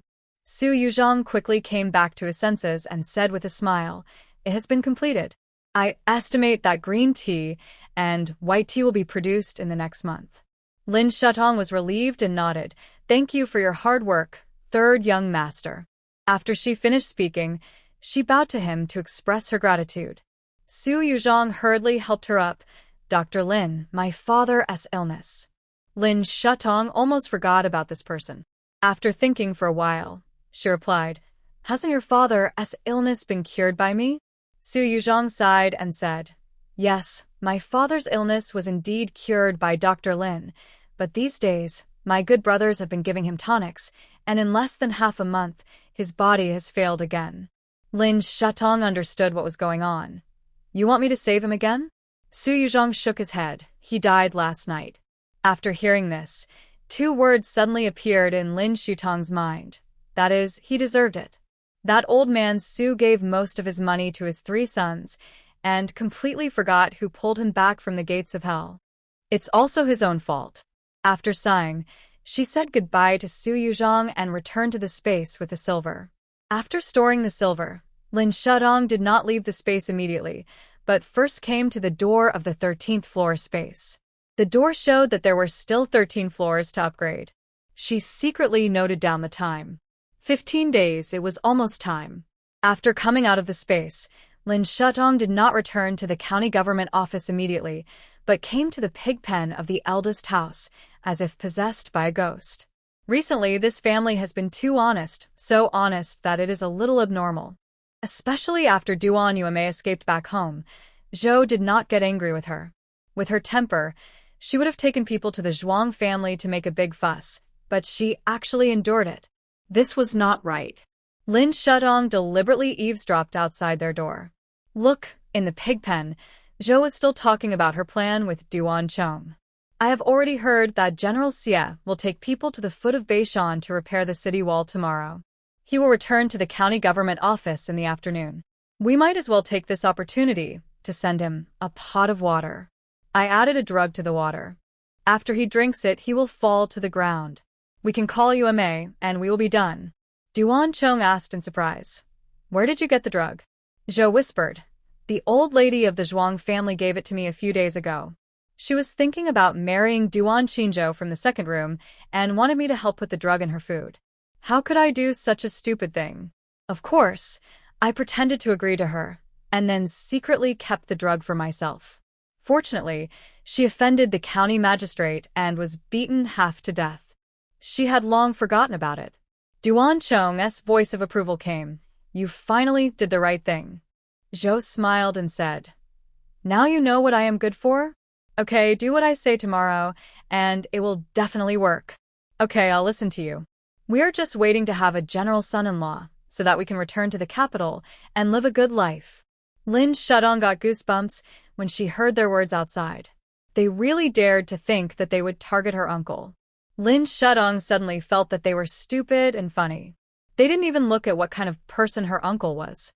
He had been fighting on the battlefield for many years. How could he be easily drugged? She thought about it, and her eyes turned. Since they're going to be stupid, why not let them be more stupid? If they want to match her uncle with Duan Yume, then she will give them another good marriage and make them completely unable to turn over.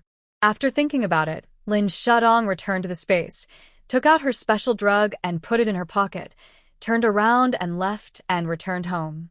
The next day, Lin Shudong got up early in the morning and put on a snow-white fox fur coat, and also wore the fox fur hat she bought from Su Yuzhong yesterday. Her rosy little face looked even rosier under the white furry hat. When Duan Yenzhou entered the room, he saw her hat at a glance. Perhaps out of a man's keenness, he brought hot tea and placed it in front of her, and asked, What is this? Lin Shudong smiled and replied, I bought it when I went to Yuanzhou yesterday. How is it? Does it look good? Duan Yenzhou's originally vigilant heart slowly calmed down after hearing this. He raised his eyes, looked at her gently, and smiled. It looks good. You look good in anything. Lin Shudong then took out a gray fox fur hat similar to hers and put it on his head. I brought one for you too.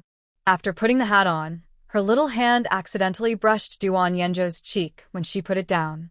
Duan Yenzhou held her fingertips with one hand and gently stroked the loose hair on her forehead with the other hand, and patiently instructed, The plague is rampant recently. If you want to go out, just send me. Lin Shudong smiled, revealing a small dimple.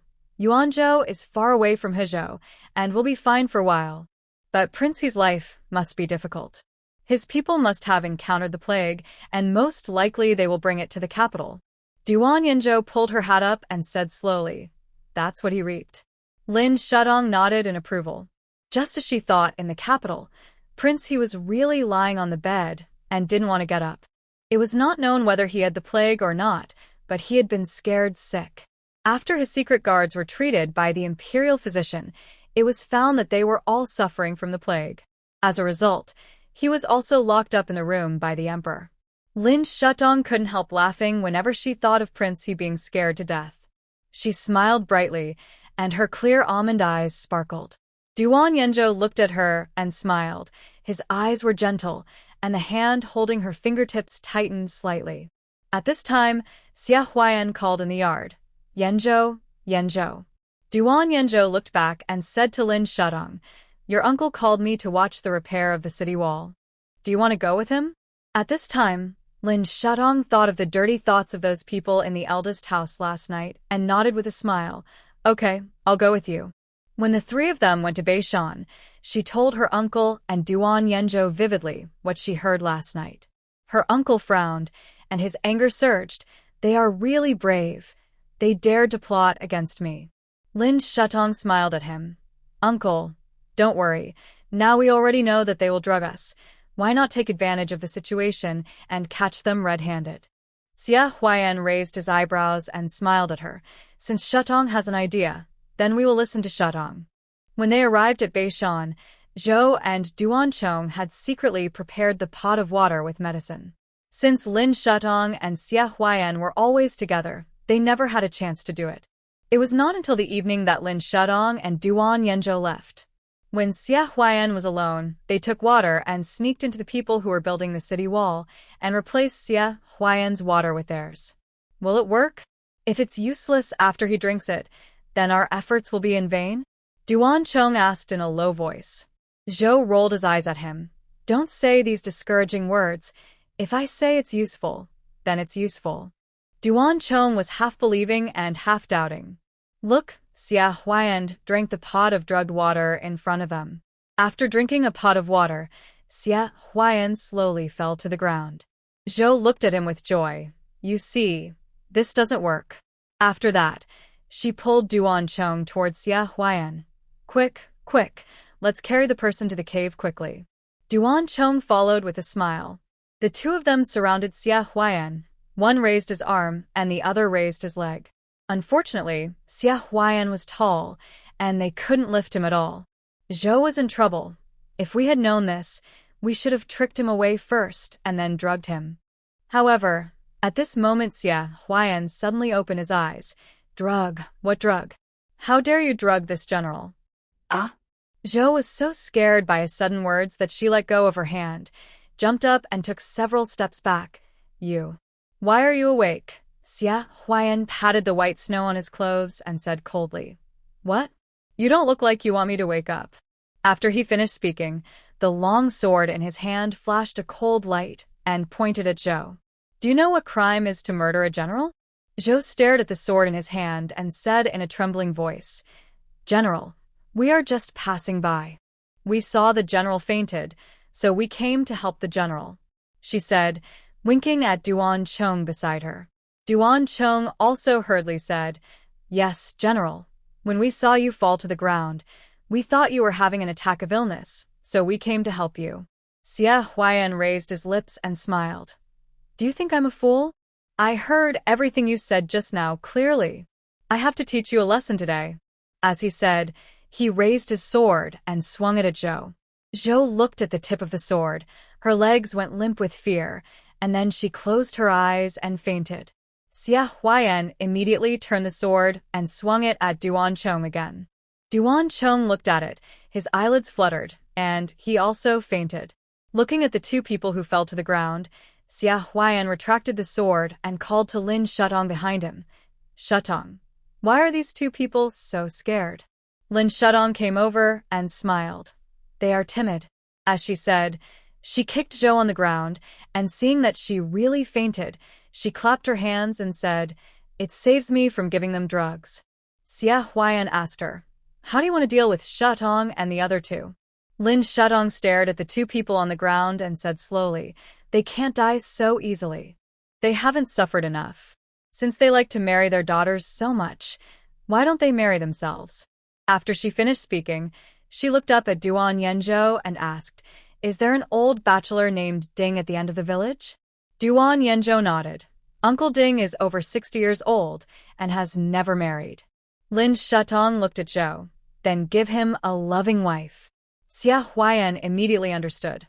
Okay, I'll do it right away. After he said that, he immediately sent someone to carry Zhou to the end of the village. Lin Shutong then looked at Duan Chong lying on the ground. He was pale and thin.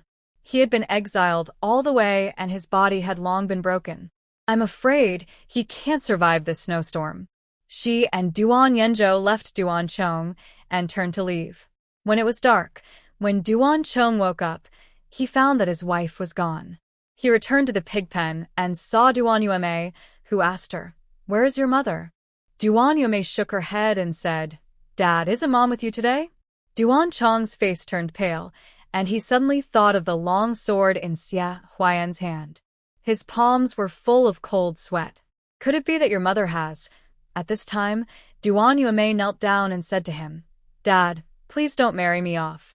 We can learn to weave cloth, mend shoes, dig wild vegetables, and go fishing. As long as I can, I will do it, as long as you don't let me get married." Duan Chong looked at his daughter in front of him and sighed. "If you don't get married, how are we going to live in the future?" Duan Yueme had suffered in the farmhouse, and now she was afraid of getting married. She said with tears in her eyes, "Dad, we have hands and feet. How can we not live?" As she said, she took out a pile of clothes from behind her. "These are the clothes given to me by the Yuan family in the next village. They said that if I mend them, they would give me 2 steamed buns. Dad, you see, even if I don't get married, I can still have food to eat." Duan Chong's eyes turned red. He walked forward and held her basin of old clothes. "It's all because of Dad. If Dad was useless, you wouldn't have to suffer with me." Duan Yueme shook her head. "It's not hard, Dad. As long as you're alive, it's not hard." Duan Chong was very relieved to see his daughter, who had become sensible overnight. After a long sigh, he slowly left. The next morning, Lin Shutong heard about the bachelor of the Ding family at the end of the village in the Yamen.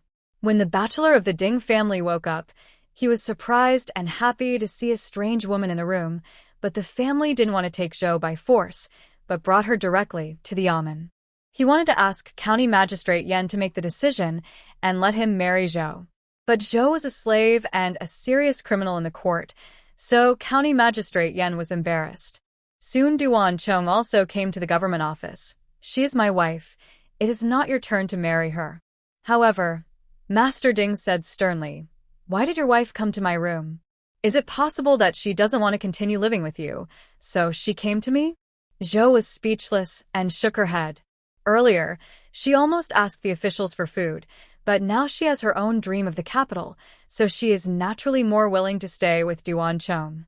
If she returns to the capital, she will still be the wife of Chonggu Mansion. If she follows a farmer here, her life will be over. She was unwilling and shook her head. But Duan Chong was disappointed with her. "Did you really take the initiative to find him?" Zhou shook her head. "No, sir, I didn't, sir." Duan Chong waved his hand. "In that case, go away. It's me who has implicated you after all," he said, and kowtowed heavily to County Magistrate Yen. "Sir Yen, I am divorcing my wife here today. Can you be a witness?" Zhou hurriedly said, "Sir, you can't do this to me. I have accompanied you through so much hardship along the way. How can you just divorce me?" Duan Chong raised his eyes and glared at her. "Accompany me through so much hardship? Didn't you want to run away with someone else a long time ago? It's not enough that you ran away yourself. You also instigated your daughter-in-law and daughter to find someone outside. If you really wanted to live a good life these days, you wouldn't have done this kind of thing again and again." He endured it last time, but this time he really couldn't endure it. Lin Shadong and Duan Yenzhou listened on the side, feeling very relieved. Zhou is also known as someone who harms others and herself. She can't live a good life, but she insists on being a demon. She will suffer a lot in the future. She crawled to Duan Chong with tears in her eyes, shook her head and said, "No, Master, I really didn't let you down this time." Duan Chong looked down at the rice grains at the corners of her mouth, sighed and said, "Look, you haven't even wiped the corners of your mouth clean. I know it's hard to follow me, so I won't keep you and let you go." Zhou was so hungry that she ate a bowl of porridge at Ding's house before coming. That's right. When she woke up, she found herself at Ding's house, and she did want to leave Duan Chong, so she didn't make a fuss, but drank a bowl of porridge obediently. She thought she could live with Ding Guangguan secretly like this, and she could still make a living by going to both sides in the future. But who knew that Ding Guangguan was so stubborn that he had to marry her, so he came to the government office.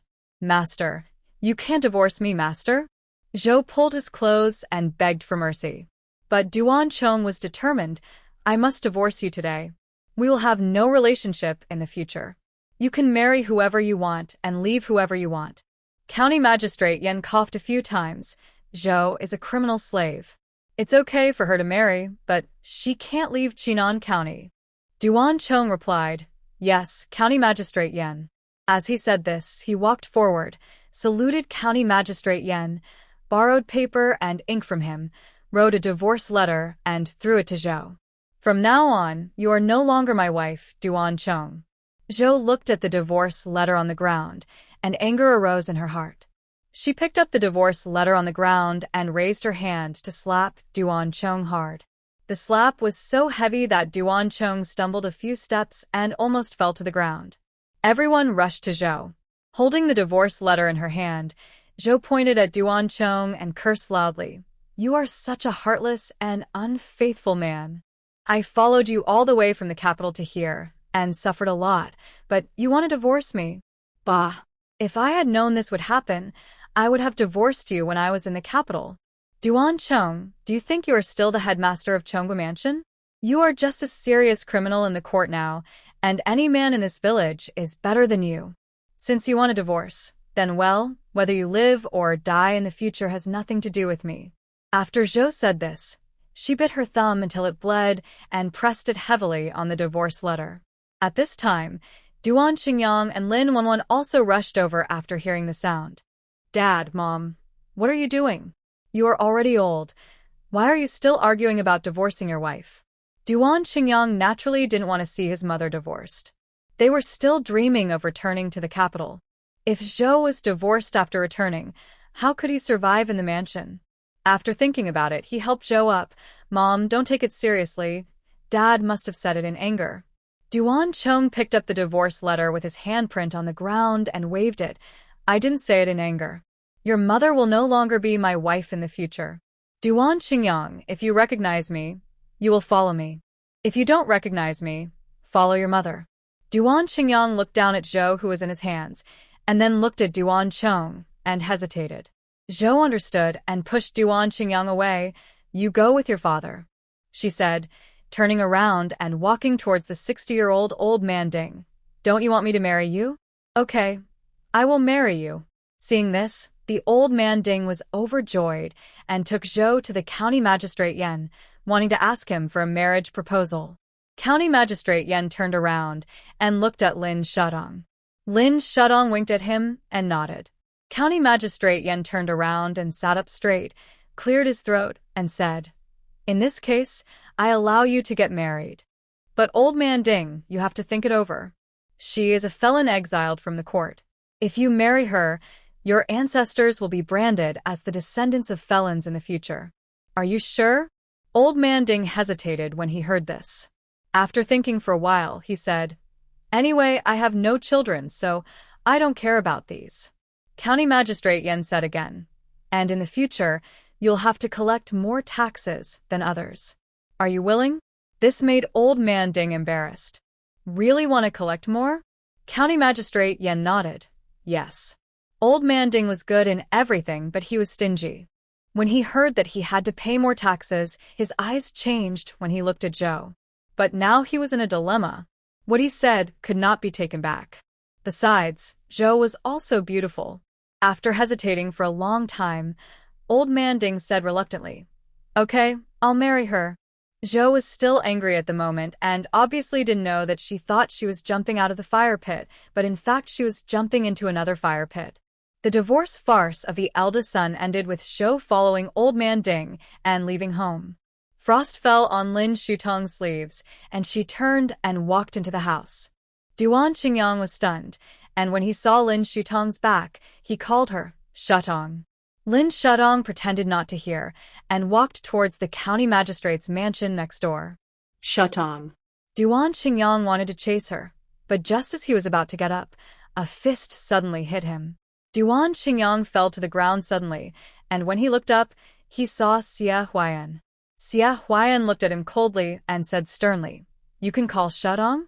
Duan Xingyang sat up in pain and said to Xia Huayan, General, no matter what, Shutong and I have been married. Before he finished speaking, Xia Huayan punched him in the face again. Don't let me hear her name from your mouth again. Duan Xingyang, Shutong is my lifesaver. I have already adopted her as my adopted daughter. She will be my daughter in the future. Don't think I don't know what you did. I have disliked you for a long time. When I am unhappy, be careful that I will pick up a knife and chop off your head, a pretty boy. Duan Xingyang was knocked to the ground again. His face turned pale, and he fell to the ground, not daring to look up. His face was full of regret. Countless possibilities flashed through his mind. If he had not exchanged his marriage and married Lin Shudong, he would have made friends with General Xia on the way to exile. With the help of General Xia, even if they can't return to the capital for the time being, they won't be cold and hungry. Duan Qingyang regretted more and more. It was just a choice, but there was a drastic change. Qingyang, let us go back quickly. Lin Wanwan came to his side and helped him up. Duan Qingyang looked up at her, his eyes full of disgust. Lin Wanwan was used to his disgusted eyes and turned her head away. Xia Huayan glanced at Lin Wanwan coldly. And you, be honest. Otherwise I will drag both of you to bury the city wall. Lin Wanwan was so scared that her hands trembled. Yes. Yes. General, Xia Huayan drove them out. If killing these two people would not arouse the suspicion of King he would have cut them into pieces long ago. After dealing with them, Xia Huayan turned and went to the county magistrate's mansion next door. Jiang and Nanny Feng had already brought lunch. They had mutton soup today. Madame Feng served soup to Xia Huayan and Lin Shudong and said with a smile, "Come on, it's very cold. Drink more soup to nourish yourself." Thank you, madam. Lin Shudong took the bowl, blew on it, and drank a mouthful of soup. It tasted very delicious. The ice outside the house still did not melt, but fortunately the mutton soup warmed her stomach. While drinking the soup, she calculated the time she had been here in her mind. It had been several months. It was already May or June.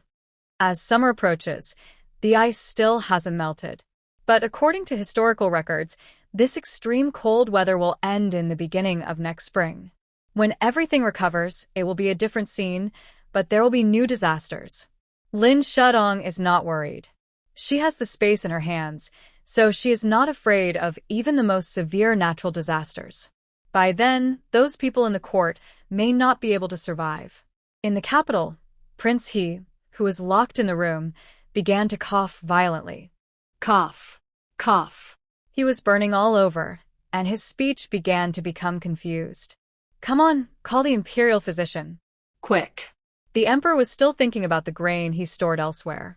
He didn't want him to die like this, so he forced the imperial physician to see him. Prince He saw the imperial physician coming, so he quickly pulled him and asked, "What disease do I have? Tell me quickly." The imperial physician was so scared that his hands were shaking. He covered his mouth and nose and replied in a trembling voice, Prince, I'm afraid you have the plague." "What?" Prince He sat up in shock. "Do I really have the plague?" The imperial physician slowly stepped back a few steps.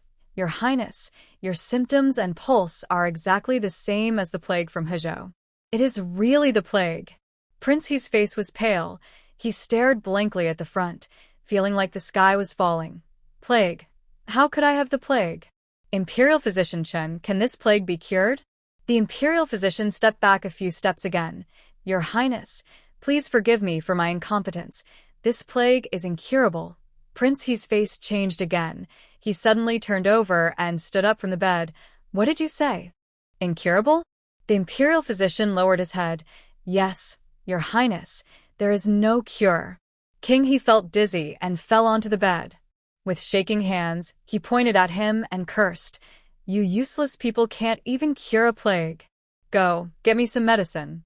If you can't cure me, you will be buried with me." The imperial physician retreated repeatedly and hid behind the door. "Your Highness, it's not that I don't want to save you.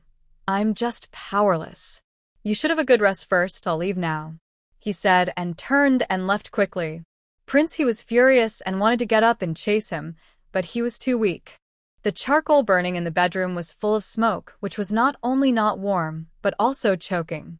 Prince He felt cold and uncomfortable, and then he started coughing violently, and this time he coughed up blood.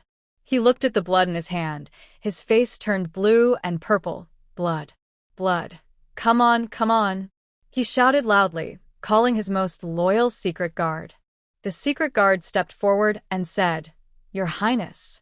Prince He said seriously, "Go, find a famous doctor for me, and make sure to cure my illness." The secret guard clasped his fists and replied, "Yes, Your Highness." He turned around and jumped away immediately. Prince He was lying on the sickbed, sighing and groaning. He had lost the calmness he had a few days ago. In the face of famine, even if he was a prince, it would be useless. As many plague victims fell ill, patients began to appear in several villages around Chinan County. Fortunately, Lin Shudong took precautions in time, and their city wall gradually took shape within 10 days. Although it was only more than 2 meters high, it was still somewhat useful. She took out a glass bottle from the space and smashed it, and then used yellow mud to tie it all on the city wall, making it difficult for others to climb in. County Magistrate Yen also sent yamen runners to guard the city gate, taking turns every 2 hours. As long as they were outsiders, they were not allowed to enter. For this reason, Lin Shudong and Duan Yenzhou went to the Yenzhou military camp in advance and told Deputy General Chen and others to guard the city gate and not let outsiders in, except for Yenzhou and the Su family. Lin Shudong told Su Yuzhong that he should not leave Yuanzhou except to go to Xianghua and not to meet outsiders. Just in case, Lin Shudong also taught them how to prevent the plague. It was 2 days later when all this was done. The cotton that Lin Shudong kept in the greenhouse grew cotton under the irrigation of the spiritual spring water. The third sister Duan Qinzhou was very happy and arranged for everyone to pick cotton together. With cotton you can spin thread, and with thread you can weave cloth. Jiang and Nanny Feng were also happy, and the family began to get busy. While they were picking cotton, Lin Shudong also made special moves to take out the cotton in the planting space and mix it with the cotton they picked. In this way, the amount of cotton increased several times without attracting their attention. In the early morning of the next day, Lin Shudong was in the yard and saw Old Man Ding was about to take Zhou out. County Magistrate Yen stepped forward quickly and advised, "Now that the plague is rampant, you'd better not go out." Old Man Ding turned his head and glanced at Zhou. "There's one more person to feed at home. I have to go out to find some food." "Sir Yen, don't worry. We're just not going far. We'll just go shopping in the nearby county town." Lin Shudong came over and said to them seriously, "Sir Yen has already said that it's best not to go out recently. If you want to go out, you can't come back in." Old Man Ding was startled and looked at County Magistrate Yen beside him. "Sir, is that really the case?" County Magistrate Yen nodded. "Yes, this plague is serious. If you get it outside and return to the village, won't it harm the rest of us villagers?" Old Man Ding hesitated. Zhou pulled him and said, "Don't pay attention to them. Lin Shudong likes to make things difficult for us. Let's ignore them and go out to get some food. If they don't let us in, we'll live outside." She was eager to leave here.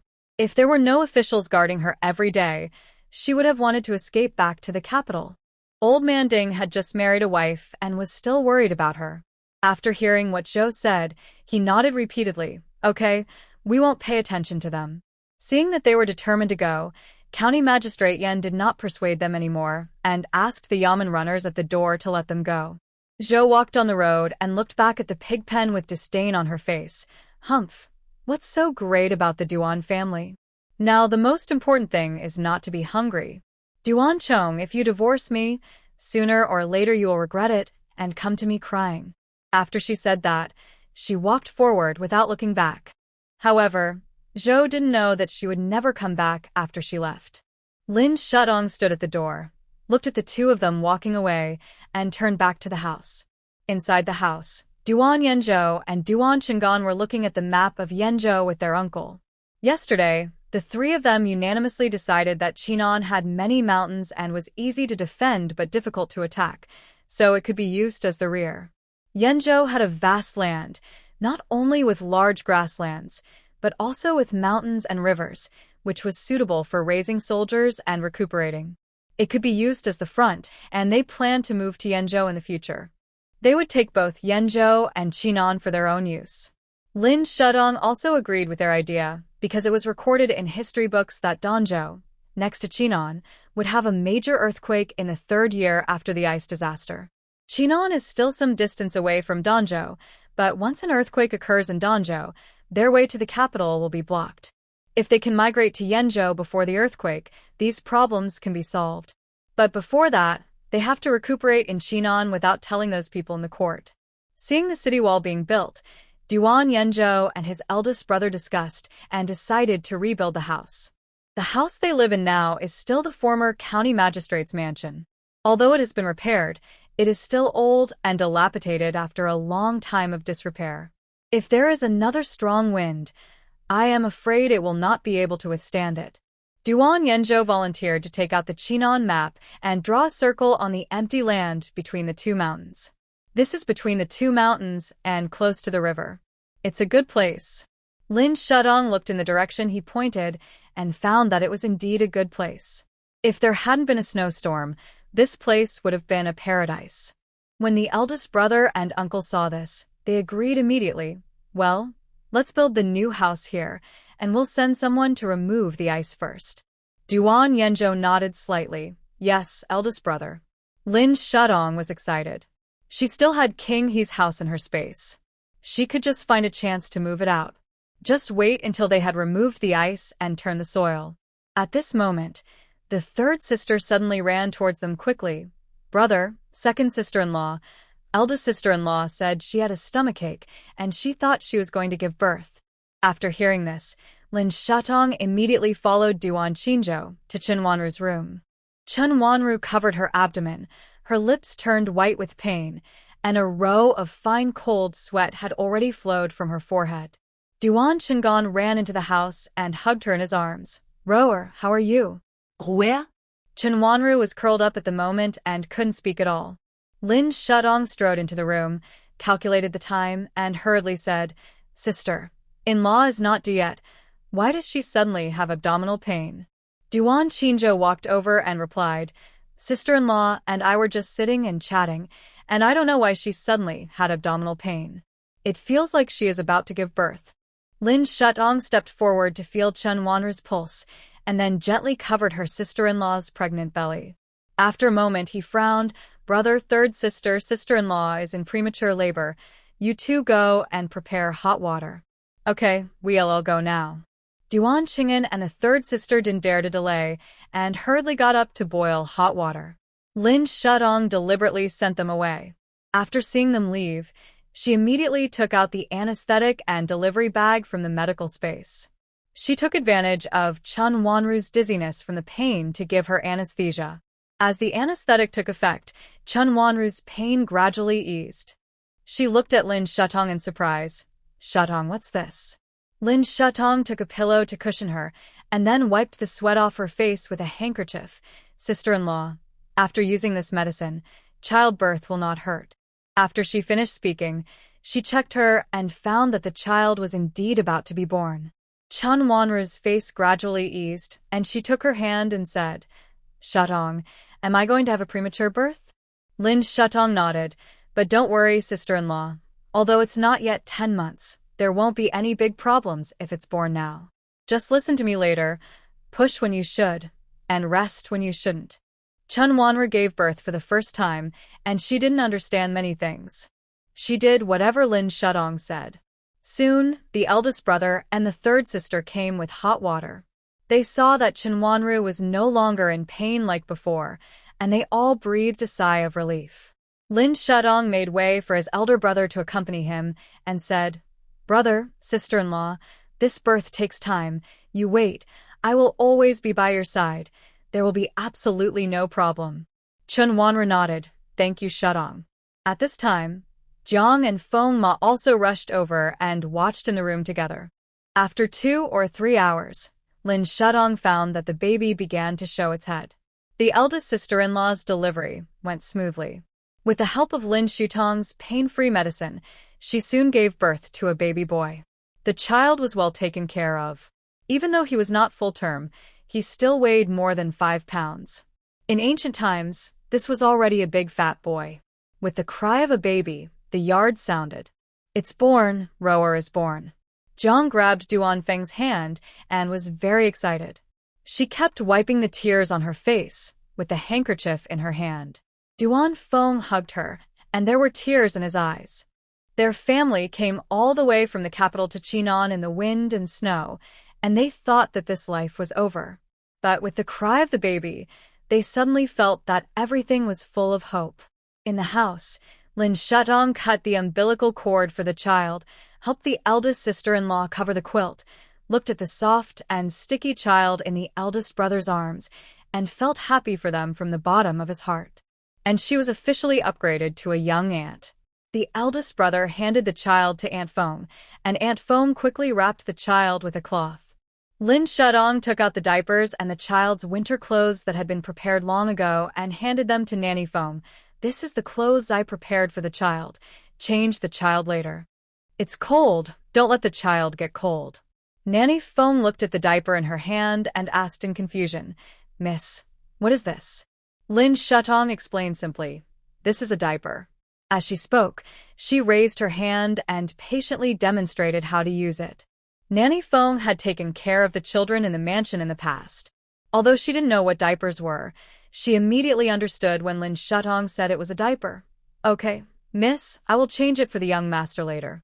Lin Shutong nodded slightly, then took out the medicine needed for postpartum care and handed it to Chunxiang, a maid who was wiping the cheek of the eldest sister-in-law. "Feed this to the eldest sister-in-law later." Chunxiang hurriedly took it in her hand and replied, "Yes, young lady." At this time, the eldest sister-in-law had recovered and wanted to see the child. Nanny Foam brought the dressed child to her. "Look, this child's eyebrows and eyes are exactly the same as those of the eldest young master and the eldest young lady." Chen Wanru looked down at the child in her arms and smiled slowly, with tears in her eyes. She wiped the tears from her face and said softly to Lin Shutong, "Shutong, I'm lucky to have you today. It just so happens that your eldest brother and I haven't named the child yet, so why don't you give the child a name, Shutong?" In ancient wealthy families, generally only respected elders could name children. The eldest sister-in-law said this with gratitude from the bottom of her heart. She knew that if Shutong hadn't been there along the way, her child might not have been born safely. Lin Shutong walked over to her and sat down, looking at the child in her arms. The baby's face was still red, but he didn't cry anymore and closed his eyes as if he was sleeping soundly. She thought for a while and said, "Sister-in-law, I can't think of a good name for the time being. Why don't I give him a nickname first? When he grows up, our whole family will give him a good name together." Chen Wanru smiled and said, "Okay." Lin Shutong's eyes fell on the snow outside the window under the moonlight, and he smiled slowly. "Let's call him Cici. Xian Shiguang means bright. I hope he will have a smooth future, happy and stable. Cici." Chen Wanru looked at the child in her hands and called softly, with a gentle smile on her brows, "Okay, our nickname will be Cici from now on." Little Cici closed his eyes and cried again after a while. This time he was probably hungry. Lin Shutong was afraid that the child would not have enough to eat, so he prepared milk powder, but now he doesn't have to worry about it. After Chen Wanru took the Chinese medicine she gave, the child was not only full, but also had some leftovers. Lin Shutong was busy all day and was a little tired. When she left her sister-in-law's room, Duan Yanzhou was waiting for her outside. When he saw her go out, he strode forward to support her and said, "Our sister-in-law and the child safe. Mother and child are safe." Lin Shutong replied with a smile, "From now on you are the second uncle and I am the second aunt." Duan Yanzhou turned around, turned his back to her, patted her shoulder, and said, "Come on, I'll carry you back to the room." Lin Shutong was stunned when she saw his strong back and asked in confusion, "Yanzhou, what's wrong with you?" Duan Yanzhou said slowly, "It's been several hours since my sister-in-law gave birth, and you have been waiting inside for several hours. After these hours, even a strong body will get tired." He felt sorry for her being too tired. Lin Shutong was really tired at first, but after hearing his words, she instantly became much more sober. She replied with a smile, "Don't worry, I'm not tired and can walk." However, Duan Yanzhou did not give her the opportunity to show off. He turned around and picked her up and walked into the room. Lin Shutong then realized that Duan Yanzhou had become much stronger since he recovered from his illness, and he could easily hold her up with one hand. She hooked her hands around his neck, couldn't help laughing, and blurted out, "Why, you want to be a father too?" Duan Yanzhou paused, then continued to walk forward. "Forget it. A woman has a life-threatening situation when giving birth. I'm not in a hurry to be a father." After hearing this, Lin Shadong looked at him with a soft look. Duan Yanzhou also hugged her tighter, and the two quickly returned to the room. Lin Shadong was really tired. She lay on the couch and soon felt dizzy again. They were busy from dawn to dusk. Seeing that the day was about to dawn, she closed her eyes and fell asleep quickly while there was still an hour. As the morning light came in the next day, the sound of firecrackers came from the second room. These firecrackers were the treasures of the former county magistrate Yan. Unexpectedly, they could still be used. As the firecrackers sounded, everyone in the county government and the county magistrate's mansion was in high spirits, and soon there were laughter and joy. Even the villagers in the nearby villages joined in the joy. Have you heard? County Magistrate Duan's family has a grandson. What a happy event. Yes, they braved the wind and snow to come from the capital, and they must have suffered a lot along the way. It was not easy for this child to be born. This is a blessing. Maybe our Chinon County will be able to add this blessing in the future. That's right, you see, before they came, we were so hungry that we had to eat tree bark, and after they came, we helped to build the city wall, and even had a meal. That's right, we have met a good county magistrate this time. Those who were whispering were all villagers who had helped Lin Shadong and others build the city wall. Their voices were getting louder and louder, and gradually hurt the family in the pigsty, especially Duan Chong. Duan Chong was always proud of his son at that time. When Duan Cheng'an disappeared, Duan Yanzhou was sick and weak, so he concluded that the second wife would not have any descendants. Now, Duan Cheng'an returned home intact. Duan Yanzhou's complexion was getting better day by day, and the eldest daughter-in-law gave birth to a grandson. Life was getting better and better, but his only son was frozen and would never have children in the future. The more Duan Chong thought about it, the more heartbroken he became. When he heard the laughter outside the house, he covered his chest and spit out a mouthful of blood. Why? He is obviously just a jerk brought by an ant. Why is he better than me? It's okay that my wife can't compare with him, and my son can't compare with him either, and even my grandson lags behind him. God, why are you so unfair? I am obviously the only son of the Duan family, and my son is the prince of Chonghua Mansion. Why am I not as good as him in the second wife? As he spoke, he spit out another mouthful of blood, and his face became paler and paler. Duan Qingyang, who was outside the house, saw this and hurried to his side. Dad, what's wrong with you, Dad? Duan Chong looked at his useless son and felt even more uncomfortable. He raised his hand and pushed him away. Go away. You are not my son. I don't have a useless son like you. Duan Qingyang was stunned for a moment. Dad, what nonsense are you talking about? If I am not your son, who is your son? Duan Chong raised his hand and slapped him hard, scolding. If you are my son, why can't you compare with the people in the second house? You can't compare with Duan Cheng'an in literature, and you can't compare with Duan Yanzhou in martial arts. Now you can't even compare with them in giving birth to children. Duan Qingyang's face turned purple when he heard his father's words. He looked at him in disbelief and said, Dad, it's already this time, and you are still thinking about the children. We are lucky that we are not starving to death now. Duan Chong shook his head and glared at him. I won't talk to you. Duan Qingyang frowned and was angry for a moment. Dad, stop complaining and think of a way to find my mother first. She followed that old man Ding out of Chinon County and hasn't come back yet. Duan Chong glanced at him. She and I are no longer husband and wife. I can't control where she wants to go. Duan Qingyang was anxious and said quickly, Dad, she is the mother of your child after all. How can you let her die outside? Duan Chong snorted coldly and said, Even if she died outside, she asked for it. After he finished speaking, he covered his chest and stood up without saying anything more to Duan Qingyang. Zhou returned to Chinon 5 days later. When she came, she was lying on a straw mat, crying in pain. As soon as Lin Shutong went out early in the morning, she heard the Yamen runner rushing to pass on a message. Master Yan, Master Yan. Lin Shutong stopped him and asked, What happened? The Yamen runner replied, Old man Ding is back, but his wife doesn't look well.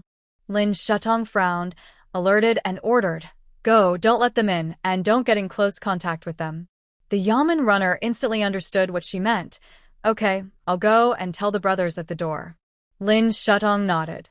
She had seen the severity of the plague in modern times, not to mention that this was in ancient times when the environment was harsh.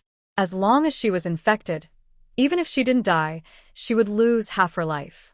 No matter what disease Zhou had, she couldn't get through the city gate even if she died. Lin Shutong followed the Yamen runners to the city gate. Old Man Ding was calling out from outside, "Sir, please open the city gate for me quickly. My wife is seriously ill and needs a doctor to treat her in time." Lin Shutong replied from a distance across the city gate, "Old Man Ding, there is a plague rampant outside now. Your wife suddenly became so seriously ill. She might have been infected with the plague. You have to be careful." Old Man Ding turned pale, looked at Zhou lying on the straw mat on the ground, and frowned. Lin Shutong then asked, "Does she cough constantly, spit blood, have red cheeks and rashes?" When Old Man Ding heard this, he knew that all the symptoms matched and he stepped back a few steps. "Girl, is this really a plague?" Lin Shutong replied, "Really, Old Man Ding, this plague is very serious. There is no medicine to cure it. Life and death depends on God. If God wants you to live, you live. If God wants you to die, you die." Old Man Ding's legs trembled when he heard this. What should I do? The woman I just married, is she gone? Lin Shutong replied loudly, "You should worry about yourself first." After hearing this, Old Man Ding covered his mouth and nose with one hand, grabbed the straw mat with the other hand, and pulled Zhou away. "God, I don't want to die so early. If you want to take someone's life, take her life." After he said this, he left Zhou on the road halfway up the mountain and ran away.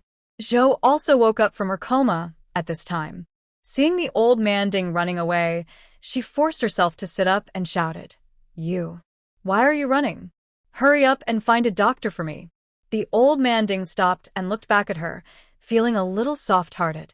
But at this moment, Zhou suddenly started coughing violently. Hearing the cough, the Old Man Ding turned around and continued to run away, and this time he ran faster than before. Zhou looked at the back of the Old Man Ding and was a little confused. "I didn't expect this old man to be a heartless man, ugh." She put her hands on her waist, took a sip, climbed up from the straw mat, and walked towards the city gate with her heavy legs. However, the city gate was closed, and she couldn't get in at all. Open the door quickly," Zhou shouted with difficulty, coughing and panting. Lin Shutong didn't dare to talk this time. He stood far away and told the Yamen runners, "Remember, don't let her enter the city gate, otherwise, not only they will die, but also your whole family." The Yamen runners realized the seriousness of the matter, and they all cheered up and guarded the city gate. Zhou shouted for a while, but she was really out of strength. She gritted her teeth and turned around and said, "Humph! Don't let me in? I don't care." After she said that, she dragged her sick body and left this place step by step.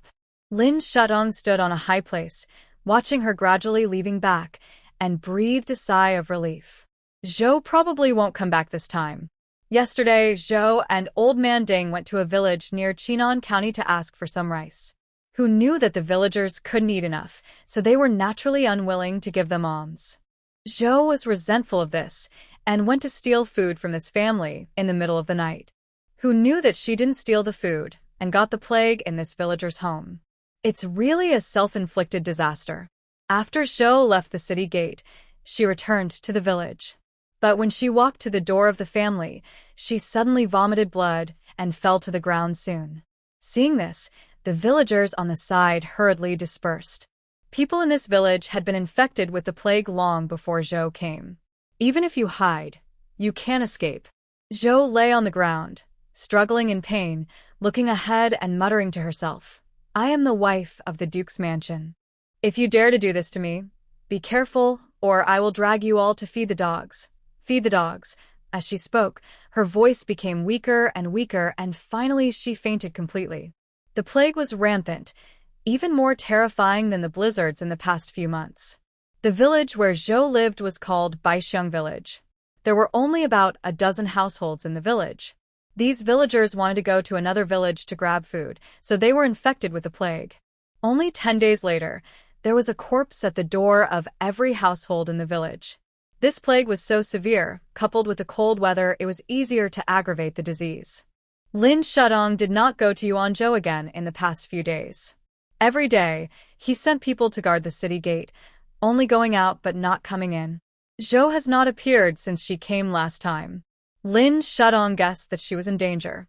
She guessed correctly. After Zhou returned to the village, no one was willing to take her in, and she could only live in a corner. The temperature was extremely low at night, and Zhou couldn't stand it at all, so she dragged her seriously ill body back to Chinon. Unfortunately, she had just crawled to the gate of the village, and her condition worsened again, and she fell to the ground and couldn't move. White snow began to fall from the sky again. She lay in the snow, gritting her teeth and trying desperately to crawl forward, but it was no use. Many passers-by would step on her frozen purple hands. No, I don't want to die. I want to go back to the capital. I want to continue to haunt the wives of the government. I want to defeat their second house. They are not dead. I can't die. I can't die. She lay on the snow. Her hair was messy, her skin was purple, and her cheeks were sunken. From a distance, she looked like a stinky beggar. She no longer looked like the noble lady in Chengba Mansion. I can't Die, Zhou murmured, and finally closed her eyes weakly and slowly fell asleep. After an unknown amount of time, Zhou curled up in a ball because of the pain, gasping for breath. After struggling for a while, she gradually stopped breathing. People came and went on the road, but no one paid attention to her, until the heavy snow slowly fell, burying her completely in the snow. How glorious she was as the wife of the eldest house of the Duke's mansion. She woke up every morning with a cup of bird's nest and washed her face with milk at night. She was even more impressive when she went out on weekdays, with more than 20 maids and servants following her. But now, she was lying alone in the snow, leaving the world with reluctance and pain. She couldn't understand until her death why her family ended up like this in just a few months. Until the moment she closed her eyes, Zhou was really panicked. She would never be able to return to the capital in this life. Even if she died, there would be no body left. The eldest house learned from the Yamen runners that Zhou was infected with the plague. Duan Qingyang and Duan Yuemei were full of worries when they heard about this, but Duan Chong and Lin Wanwan seemed to be relieved. If you get this plague, you can't live at all. Duan Chong snorted coldly and continued, "You guys, just pretend that you don't have a mother like her." Duan Qingyang didn't say anything and got up and left the pig pen directly. Duan Yuemei wanted to cry, but didn't dare to. She lowered her head and didn't speak. Duan Chong didn't seem sad. He stood up and sighed. That's her fate. We don't have to care about her. Duan Yuemei couldn't help crying when she heard this. The two concubines who followed them were full of joy. They used to be suppressed by Zhou. Now that she was infected with the plague, they were naturally happy. Unlike the sadness of the eldest house, there were laughter and joy in the second house. Jiang held her grandson with a smile on her face, as if she was a few years younger. Duan Chong also smiled at his grandson, like an old naughty boy. The two of them finally set their eyes on Duan Yenzhou and Lin Shudong. "Yenzhou, you and Shudong." Before they finished speaking, Duan Yenzhou interrupted. "Dad, Mom, Shudong and I have something to do, so we'll leave first." After he finished speaking, he took Lin Shudong and turned away. Lin Shudong vaguely noticed that something was wrong with him and asked, "Yenzhou, what's wrong with you?" Duan Yenzhou took her hand and held her fingertips tightly in his palm. "I know you don't like your parents talking about this. Next time, I will definitely warn them." Lin Shudong suddenly realized that he was afraid that she would mind. She was not that petty. It was normal for Jiang and Duan Chong to ask about their marital affairs in a moment of joy. They probably never thought that she and Duan Yenzhou had been married for many days, but had not yet consummated their marriage. Lin Shudong couldn't tell why. They were husband and wife, and she had a straightforward personality and never liked to be pinched. Duan Yenzhou, on the other hand, seemed to be restraining himself. Every night, he would wait until she fell asleep before coming to bed. Lin Shudong didn't care about this matter at first, and after a few times, It seemed that she had never cared about it. As a couple, the two of them respected each other like guests, but they had never expressed their feelings. They were not in love yet. In the front room, Jiang looked at the couple and sighed. Master, do you think Yanzhou's health is not getting better? Duan Feng followed her gaze and said slowly, It doesn't look like it. Qin Zhou said that her second brother has recovered a lot under the treatment of the second sister-in-law. Jiang frowned slightly. Could it be that the couple is not getting along? Duan Feng held her hand and smiled. Look at the two of them going in and out together every day. Don't they seem to be in discord? We should worry less about their affairs. Shadong and Yanzhou are still young, and they will definitely have their own plans in the future. Jiang thought it was right and nodded with a smile. After the two finished talking, they continued to coax the children in their hands. Lin Shadong and Duan Yanzhou had just returned to the house when they heard someone making a noise outside the yard. She hurried to the door and looked outside the yard. She saw that the boy she had treated last time, Lu Xiaoyan, was arguing with a man in simple clothes at the door. Who sent you? Lu Xiaoyan grabbed the man and scolded him harshly. Seeing this, Lin Shutong strode forward. Xiaoyan, what happened? Lu Xiaoyan dragged the man to the ground and replied, Sister Shutong, this man has been sneaking around outside our courtyard. Duan Yanzhou hurried over and helped Lu Xiaoyan hold him down. Sneaking around? Tell me, who are you? What do you want to do in our county magistrate's office? After saying that, he did not forget to twist his wrist hard. The man cried out in pain and said repeatedly, I'm here to find a doctor. Duan Yanzhou said sternly, Why do you have to be sneaky to find a doctor? If you don't tell the truth, I'll kill you now.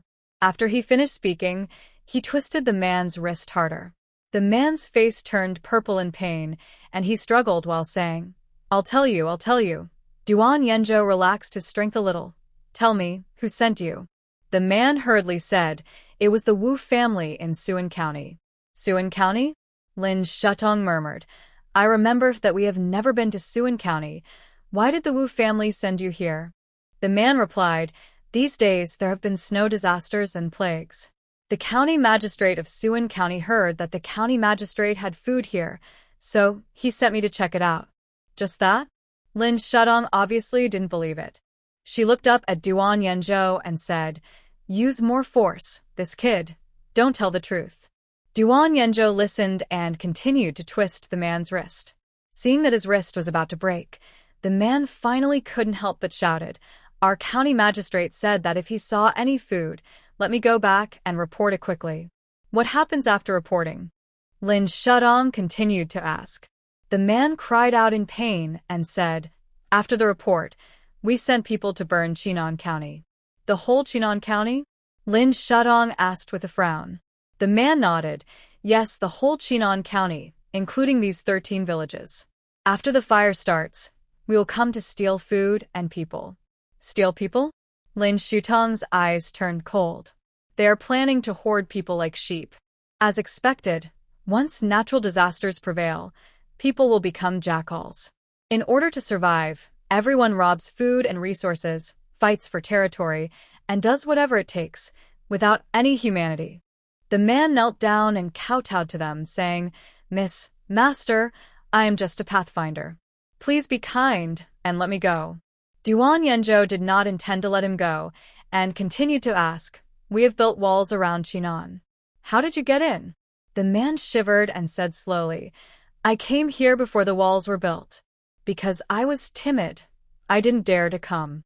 I have been hiding in the mountains all these days.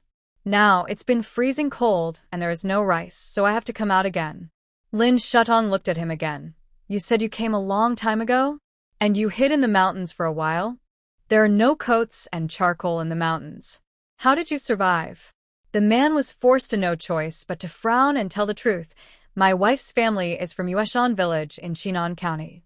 I've been living in my father-in-law's house for some time. Now the food in my father-in-law's house has run out. I have no choice but to do as you say. So, you haven't had time to go to Suan County to spread the news? Lin Shutong asked coldly. The man nodded. Yes, I haven't had time to go yet.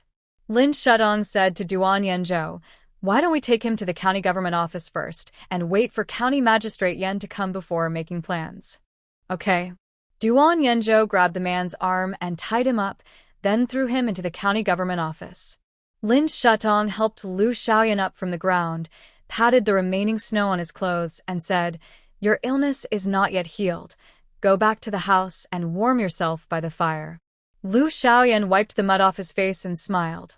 "I know, Sister Shutong." The child was 10 years younger than her, so Lin Shutong asked him to call her sister. There were not many people in the county government office. These days, everyone was busy building the city wall, and he helped County Magistrate Yen to keep accounts and handle official business. He not only knew how to use an abacus, but also had good handwriting. County Magistrate Yen liked him very much and wanted to adopt him as his adopted son. Today, Lu Xiaoyan made a great contribution, and County Magistrate Yen was very pleased. Everyone took the man to the court. When County Magistrate Yen heard that it was the County Magistrate of Suan County, he immediately understood what was going on. It turned out to be County Magistrate Wu. He has always been at odds with me. The robbery of food was a lie, and the real intention was to burn us to death. Lin Shutong suddenly realized after hearing this. Yen then continued, "This County Magistrate Wu has been relying on his official power to oppress the people. The people of Suan County have nowhere to sue, so they all come to me. As a result, we have gradually developed a grudge against each other. He has sent people to beat me up several times in the past, and almost took my life. Shutong Yenjo, this county magistrate Wu has stockpiled a lot of grain and money over the years, so he is not out of food now. He deliberately sent people to gather information because he doesn't want me to have an easy life." Duan Yenjo said again, "And us?" Lin Shutong looked at him in confusion. "Yenjo, do you know this county magistrate Wu?" Duan Yenjo looked back into the room. "I don't know him, but my eldest brother should know him." At this time, Duan Qing'an came over and asked the man on the ground, "Is your county magistrate's full name Wu Wanhe?" The man was stunned and replied, "Yes, our county magistrate is Wu Wanhe." Duan Qing'an retracted his gaze and said, "That's right. This Wu Wanhe used to be a native of the capital. I've met him several times in tea houses before. He took the imperial examination 3 years before me. He passed it in his middle age and was sent to Suan County as the county magistrate. Back then, he saw that I was unmarried and wanted to marry his daughter to me, but I did not agree. For this reason, he held a grudge against me. On the day I married Rower, he specially sent someone to deliver a wild dog with its head cut off to our house. A few years have passed in a flash. Our family has now been demoted to Chinan. He will definitely not miss this opportunity for revenge." Lin Shutong listened carefully and said, "He is really vindictive. He has been holding a grudge until now just because I did not agree to marry his daughter." At this time, County Magistrate Yen seemed to have thought of something and immediately said, "His daughter has never married. It seems that it is because of Cheng'an." Lin Shutong understood this time. It turned out that it was not County Magistrate Wu who had always held a grudge against his eldest brother, but this Miss Wu who had always held a grudge against him and his eldest sister-in-law. County Magistrate Yen said again, "Cheng'an, how should we deal with this man?" Duan Qing'an glanced at the man on the ground and said slowly, "Leaving him here is a waste of rice and grain. Throw him out and let him go back to Suan County to report. There is a plague outside now. Letting this man go back means letting the poison go back." Lin Shutong heard that this idea was indeed a good one.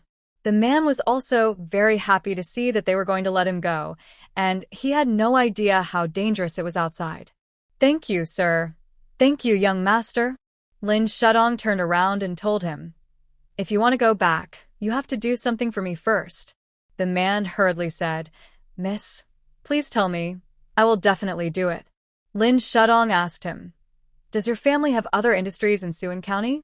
The man showed a panic on his face. Seeing this, Lin Shutong thought that she had guessed right. She had heard people say that Suan County was rich in rapeseed oil and soybean oil. Before the natural disaster, most of the 3 or 4 counties nearby bought oil in Suan County. This Lord Wu was the county magistrate of Suan County, so he naturally took over the matter. "Tell me, does he have any other businesses?" Lin Shutong urged. The man thought for a while and said, Lord Wu took over the Yuan family's oil shop 3 years ago, but the heavy snow has blocked the roads recently, and the people have fled everywhere. The oil cannot be transported out, so it is stored in the shop. Lord Wu also said that when the heavy snow recedes, he will sell the oil to the people of Xian State, and he can make another fortune. Lin Shutong raised the corners of his lips and smiled. Take over? I think it's seizure?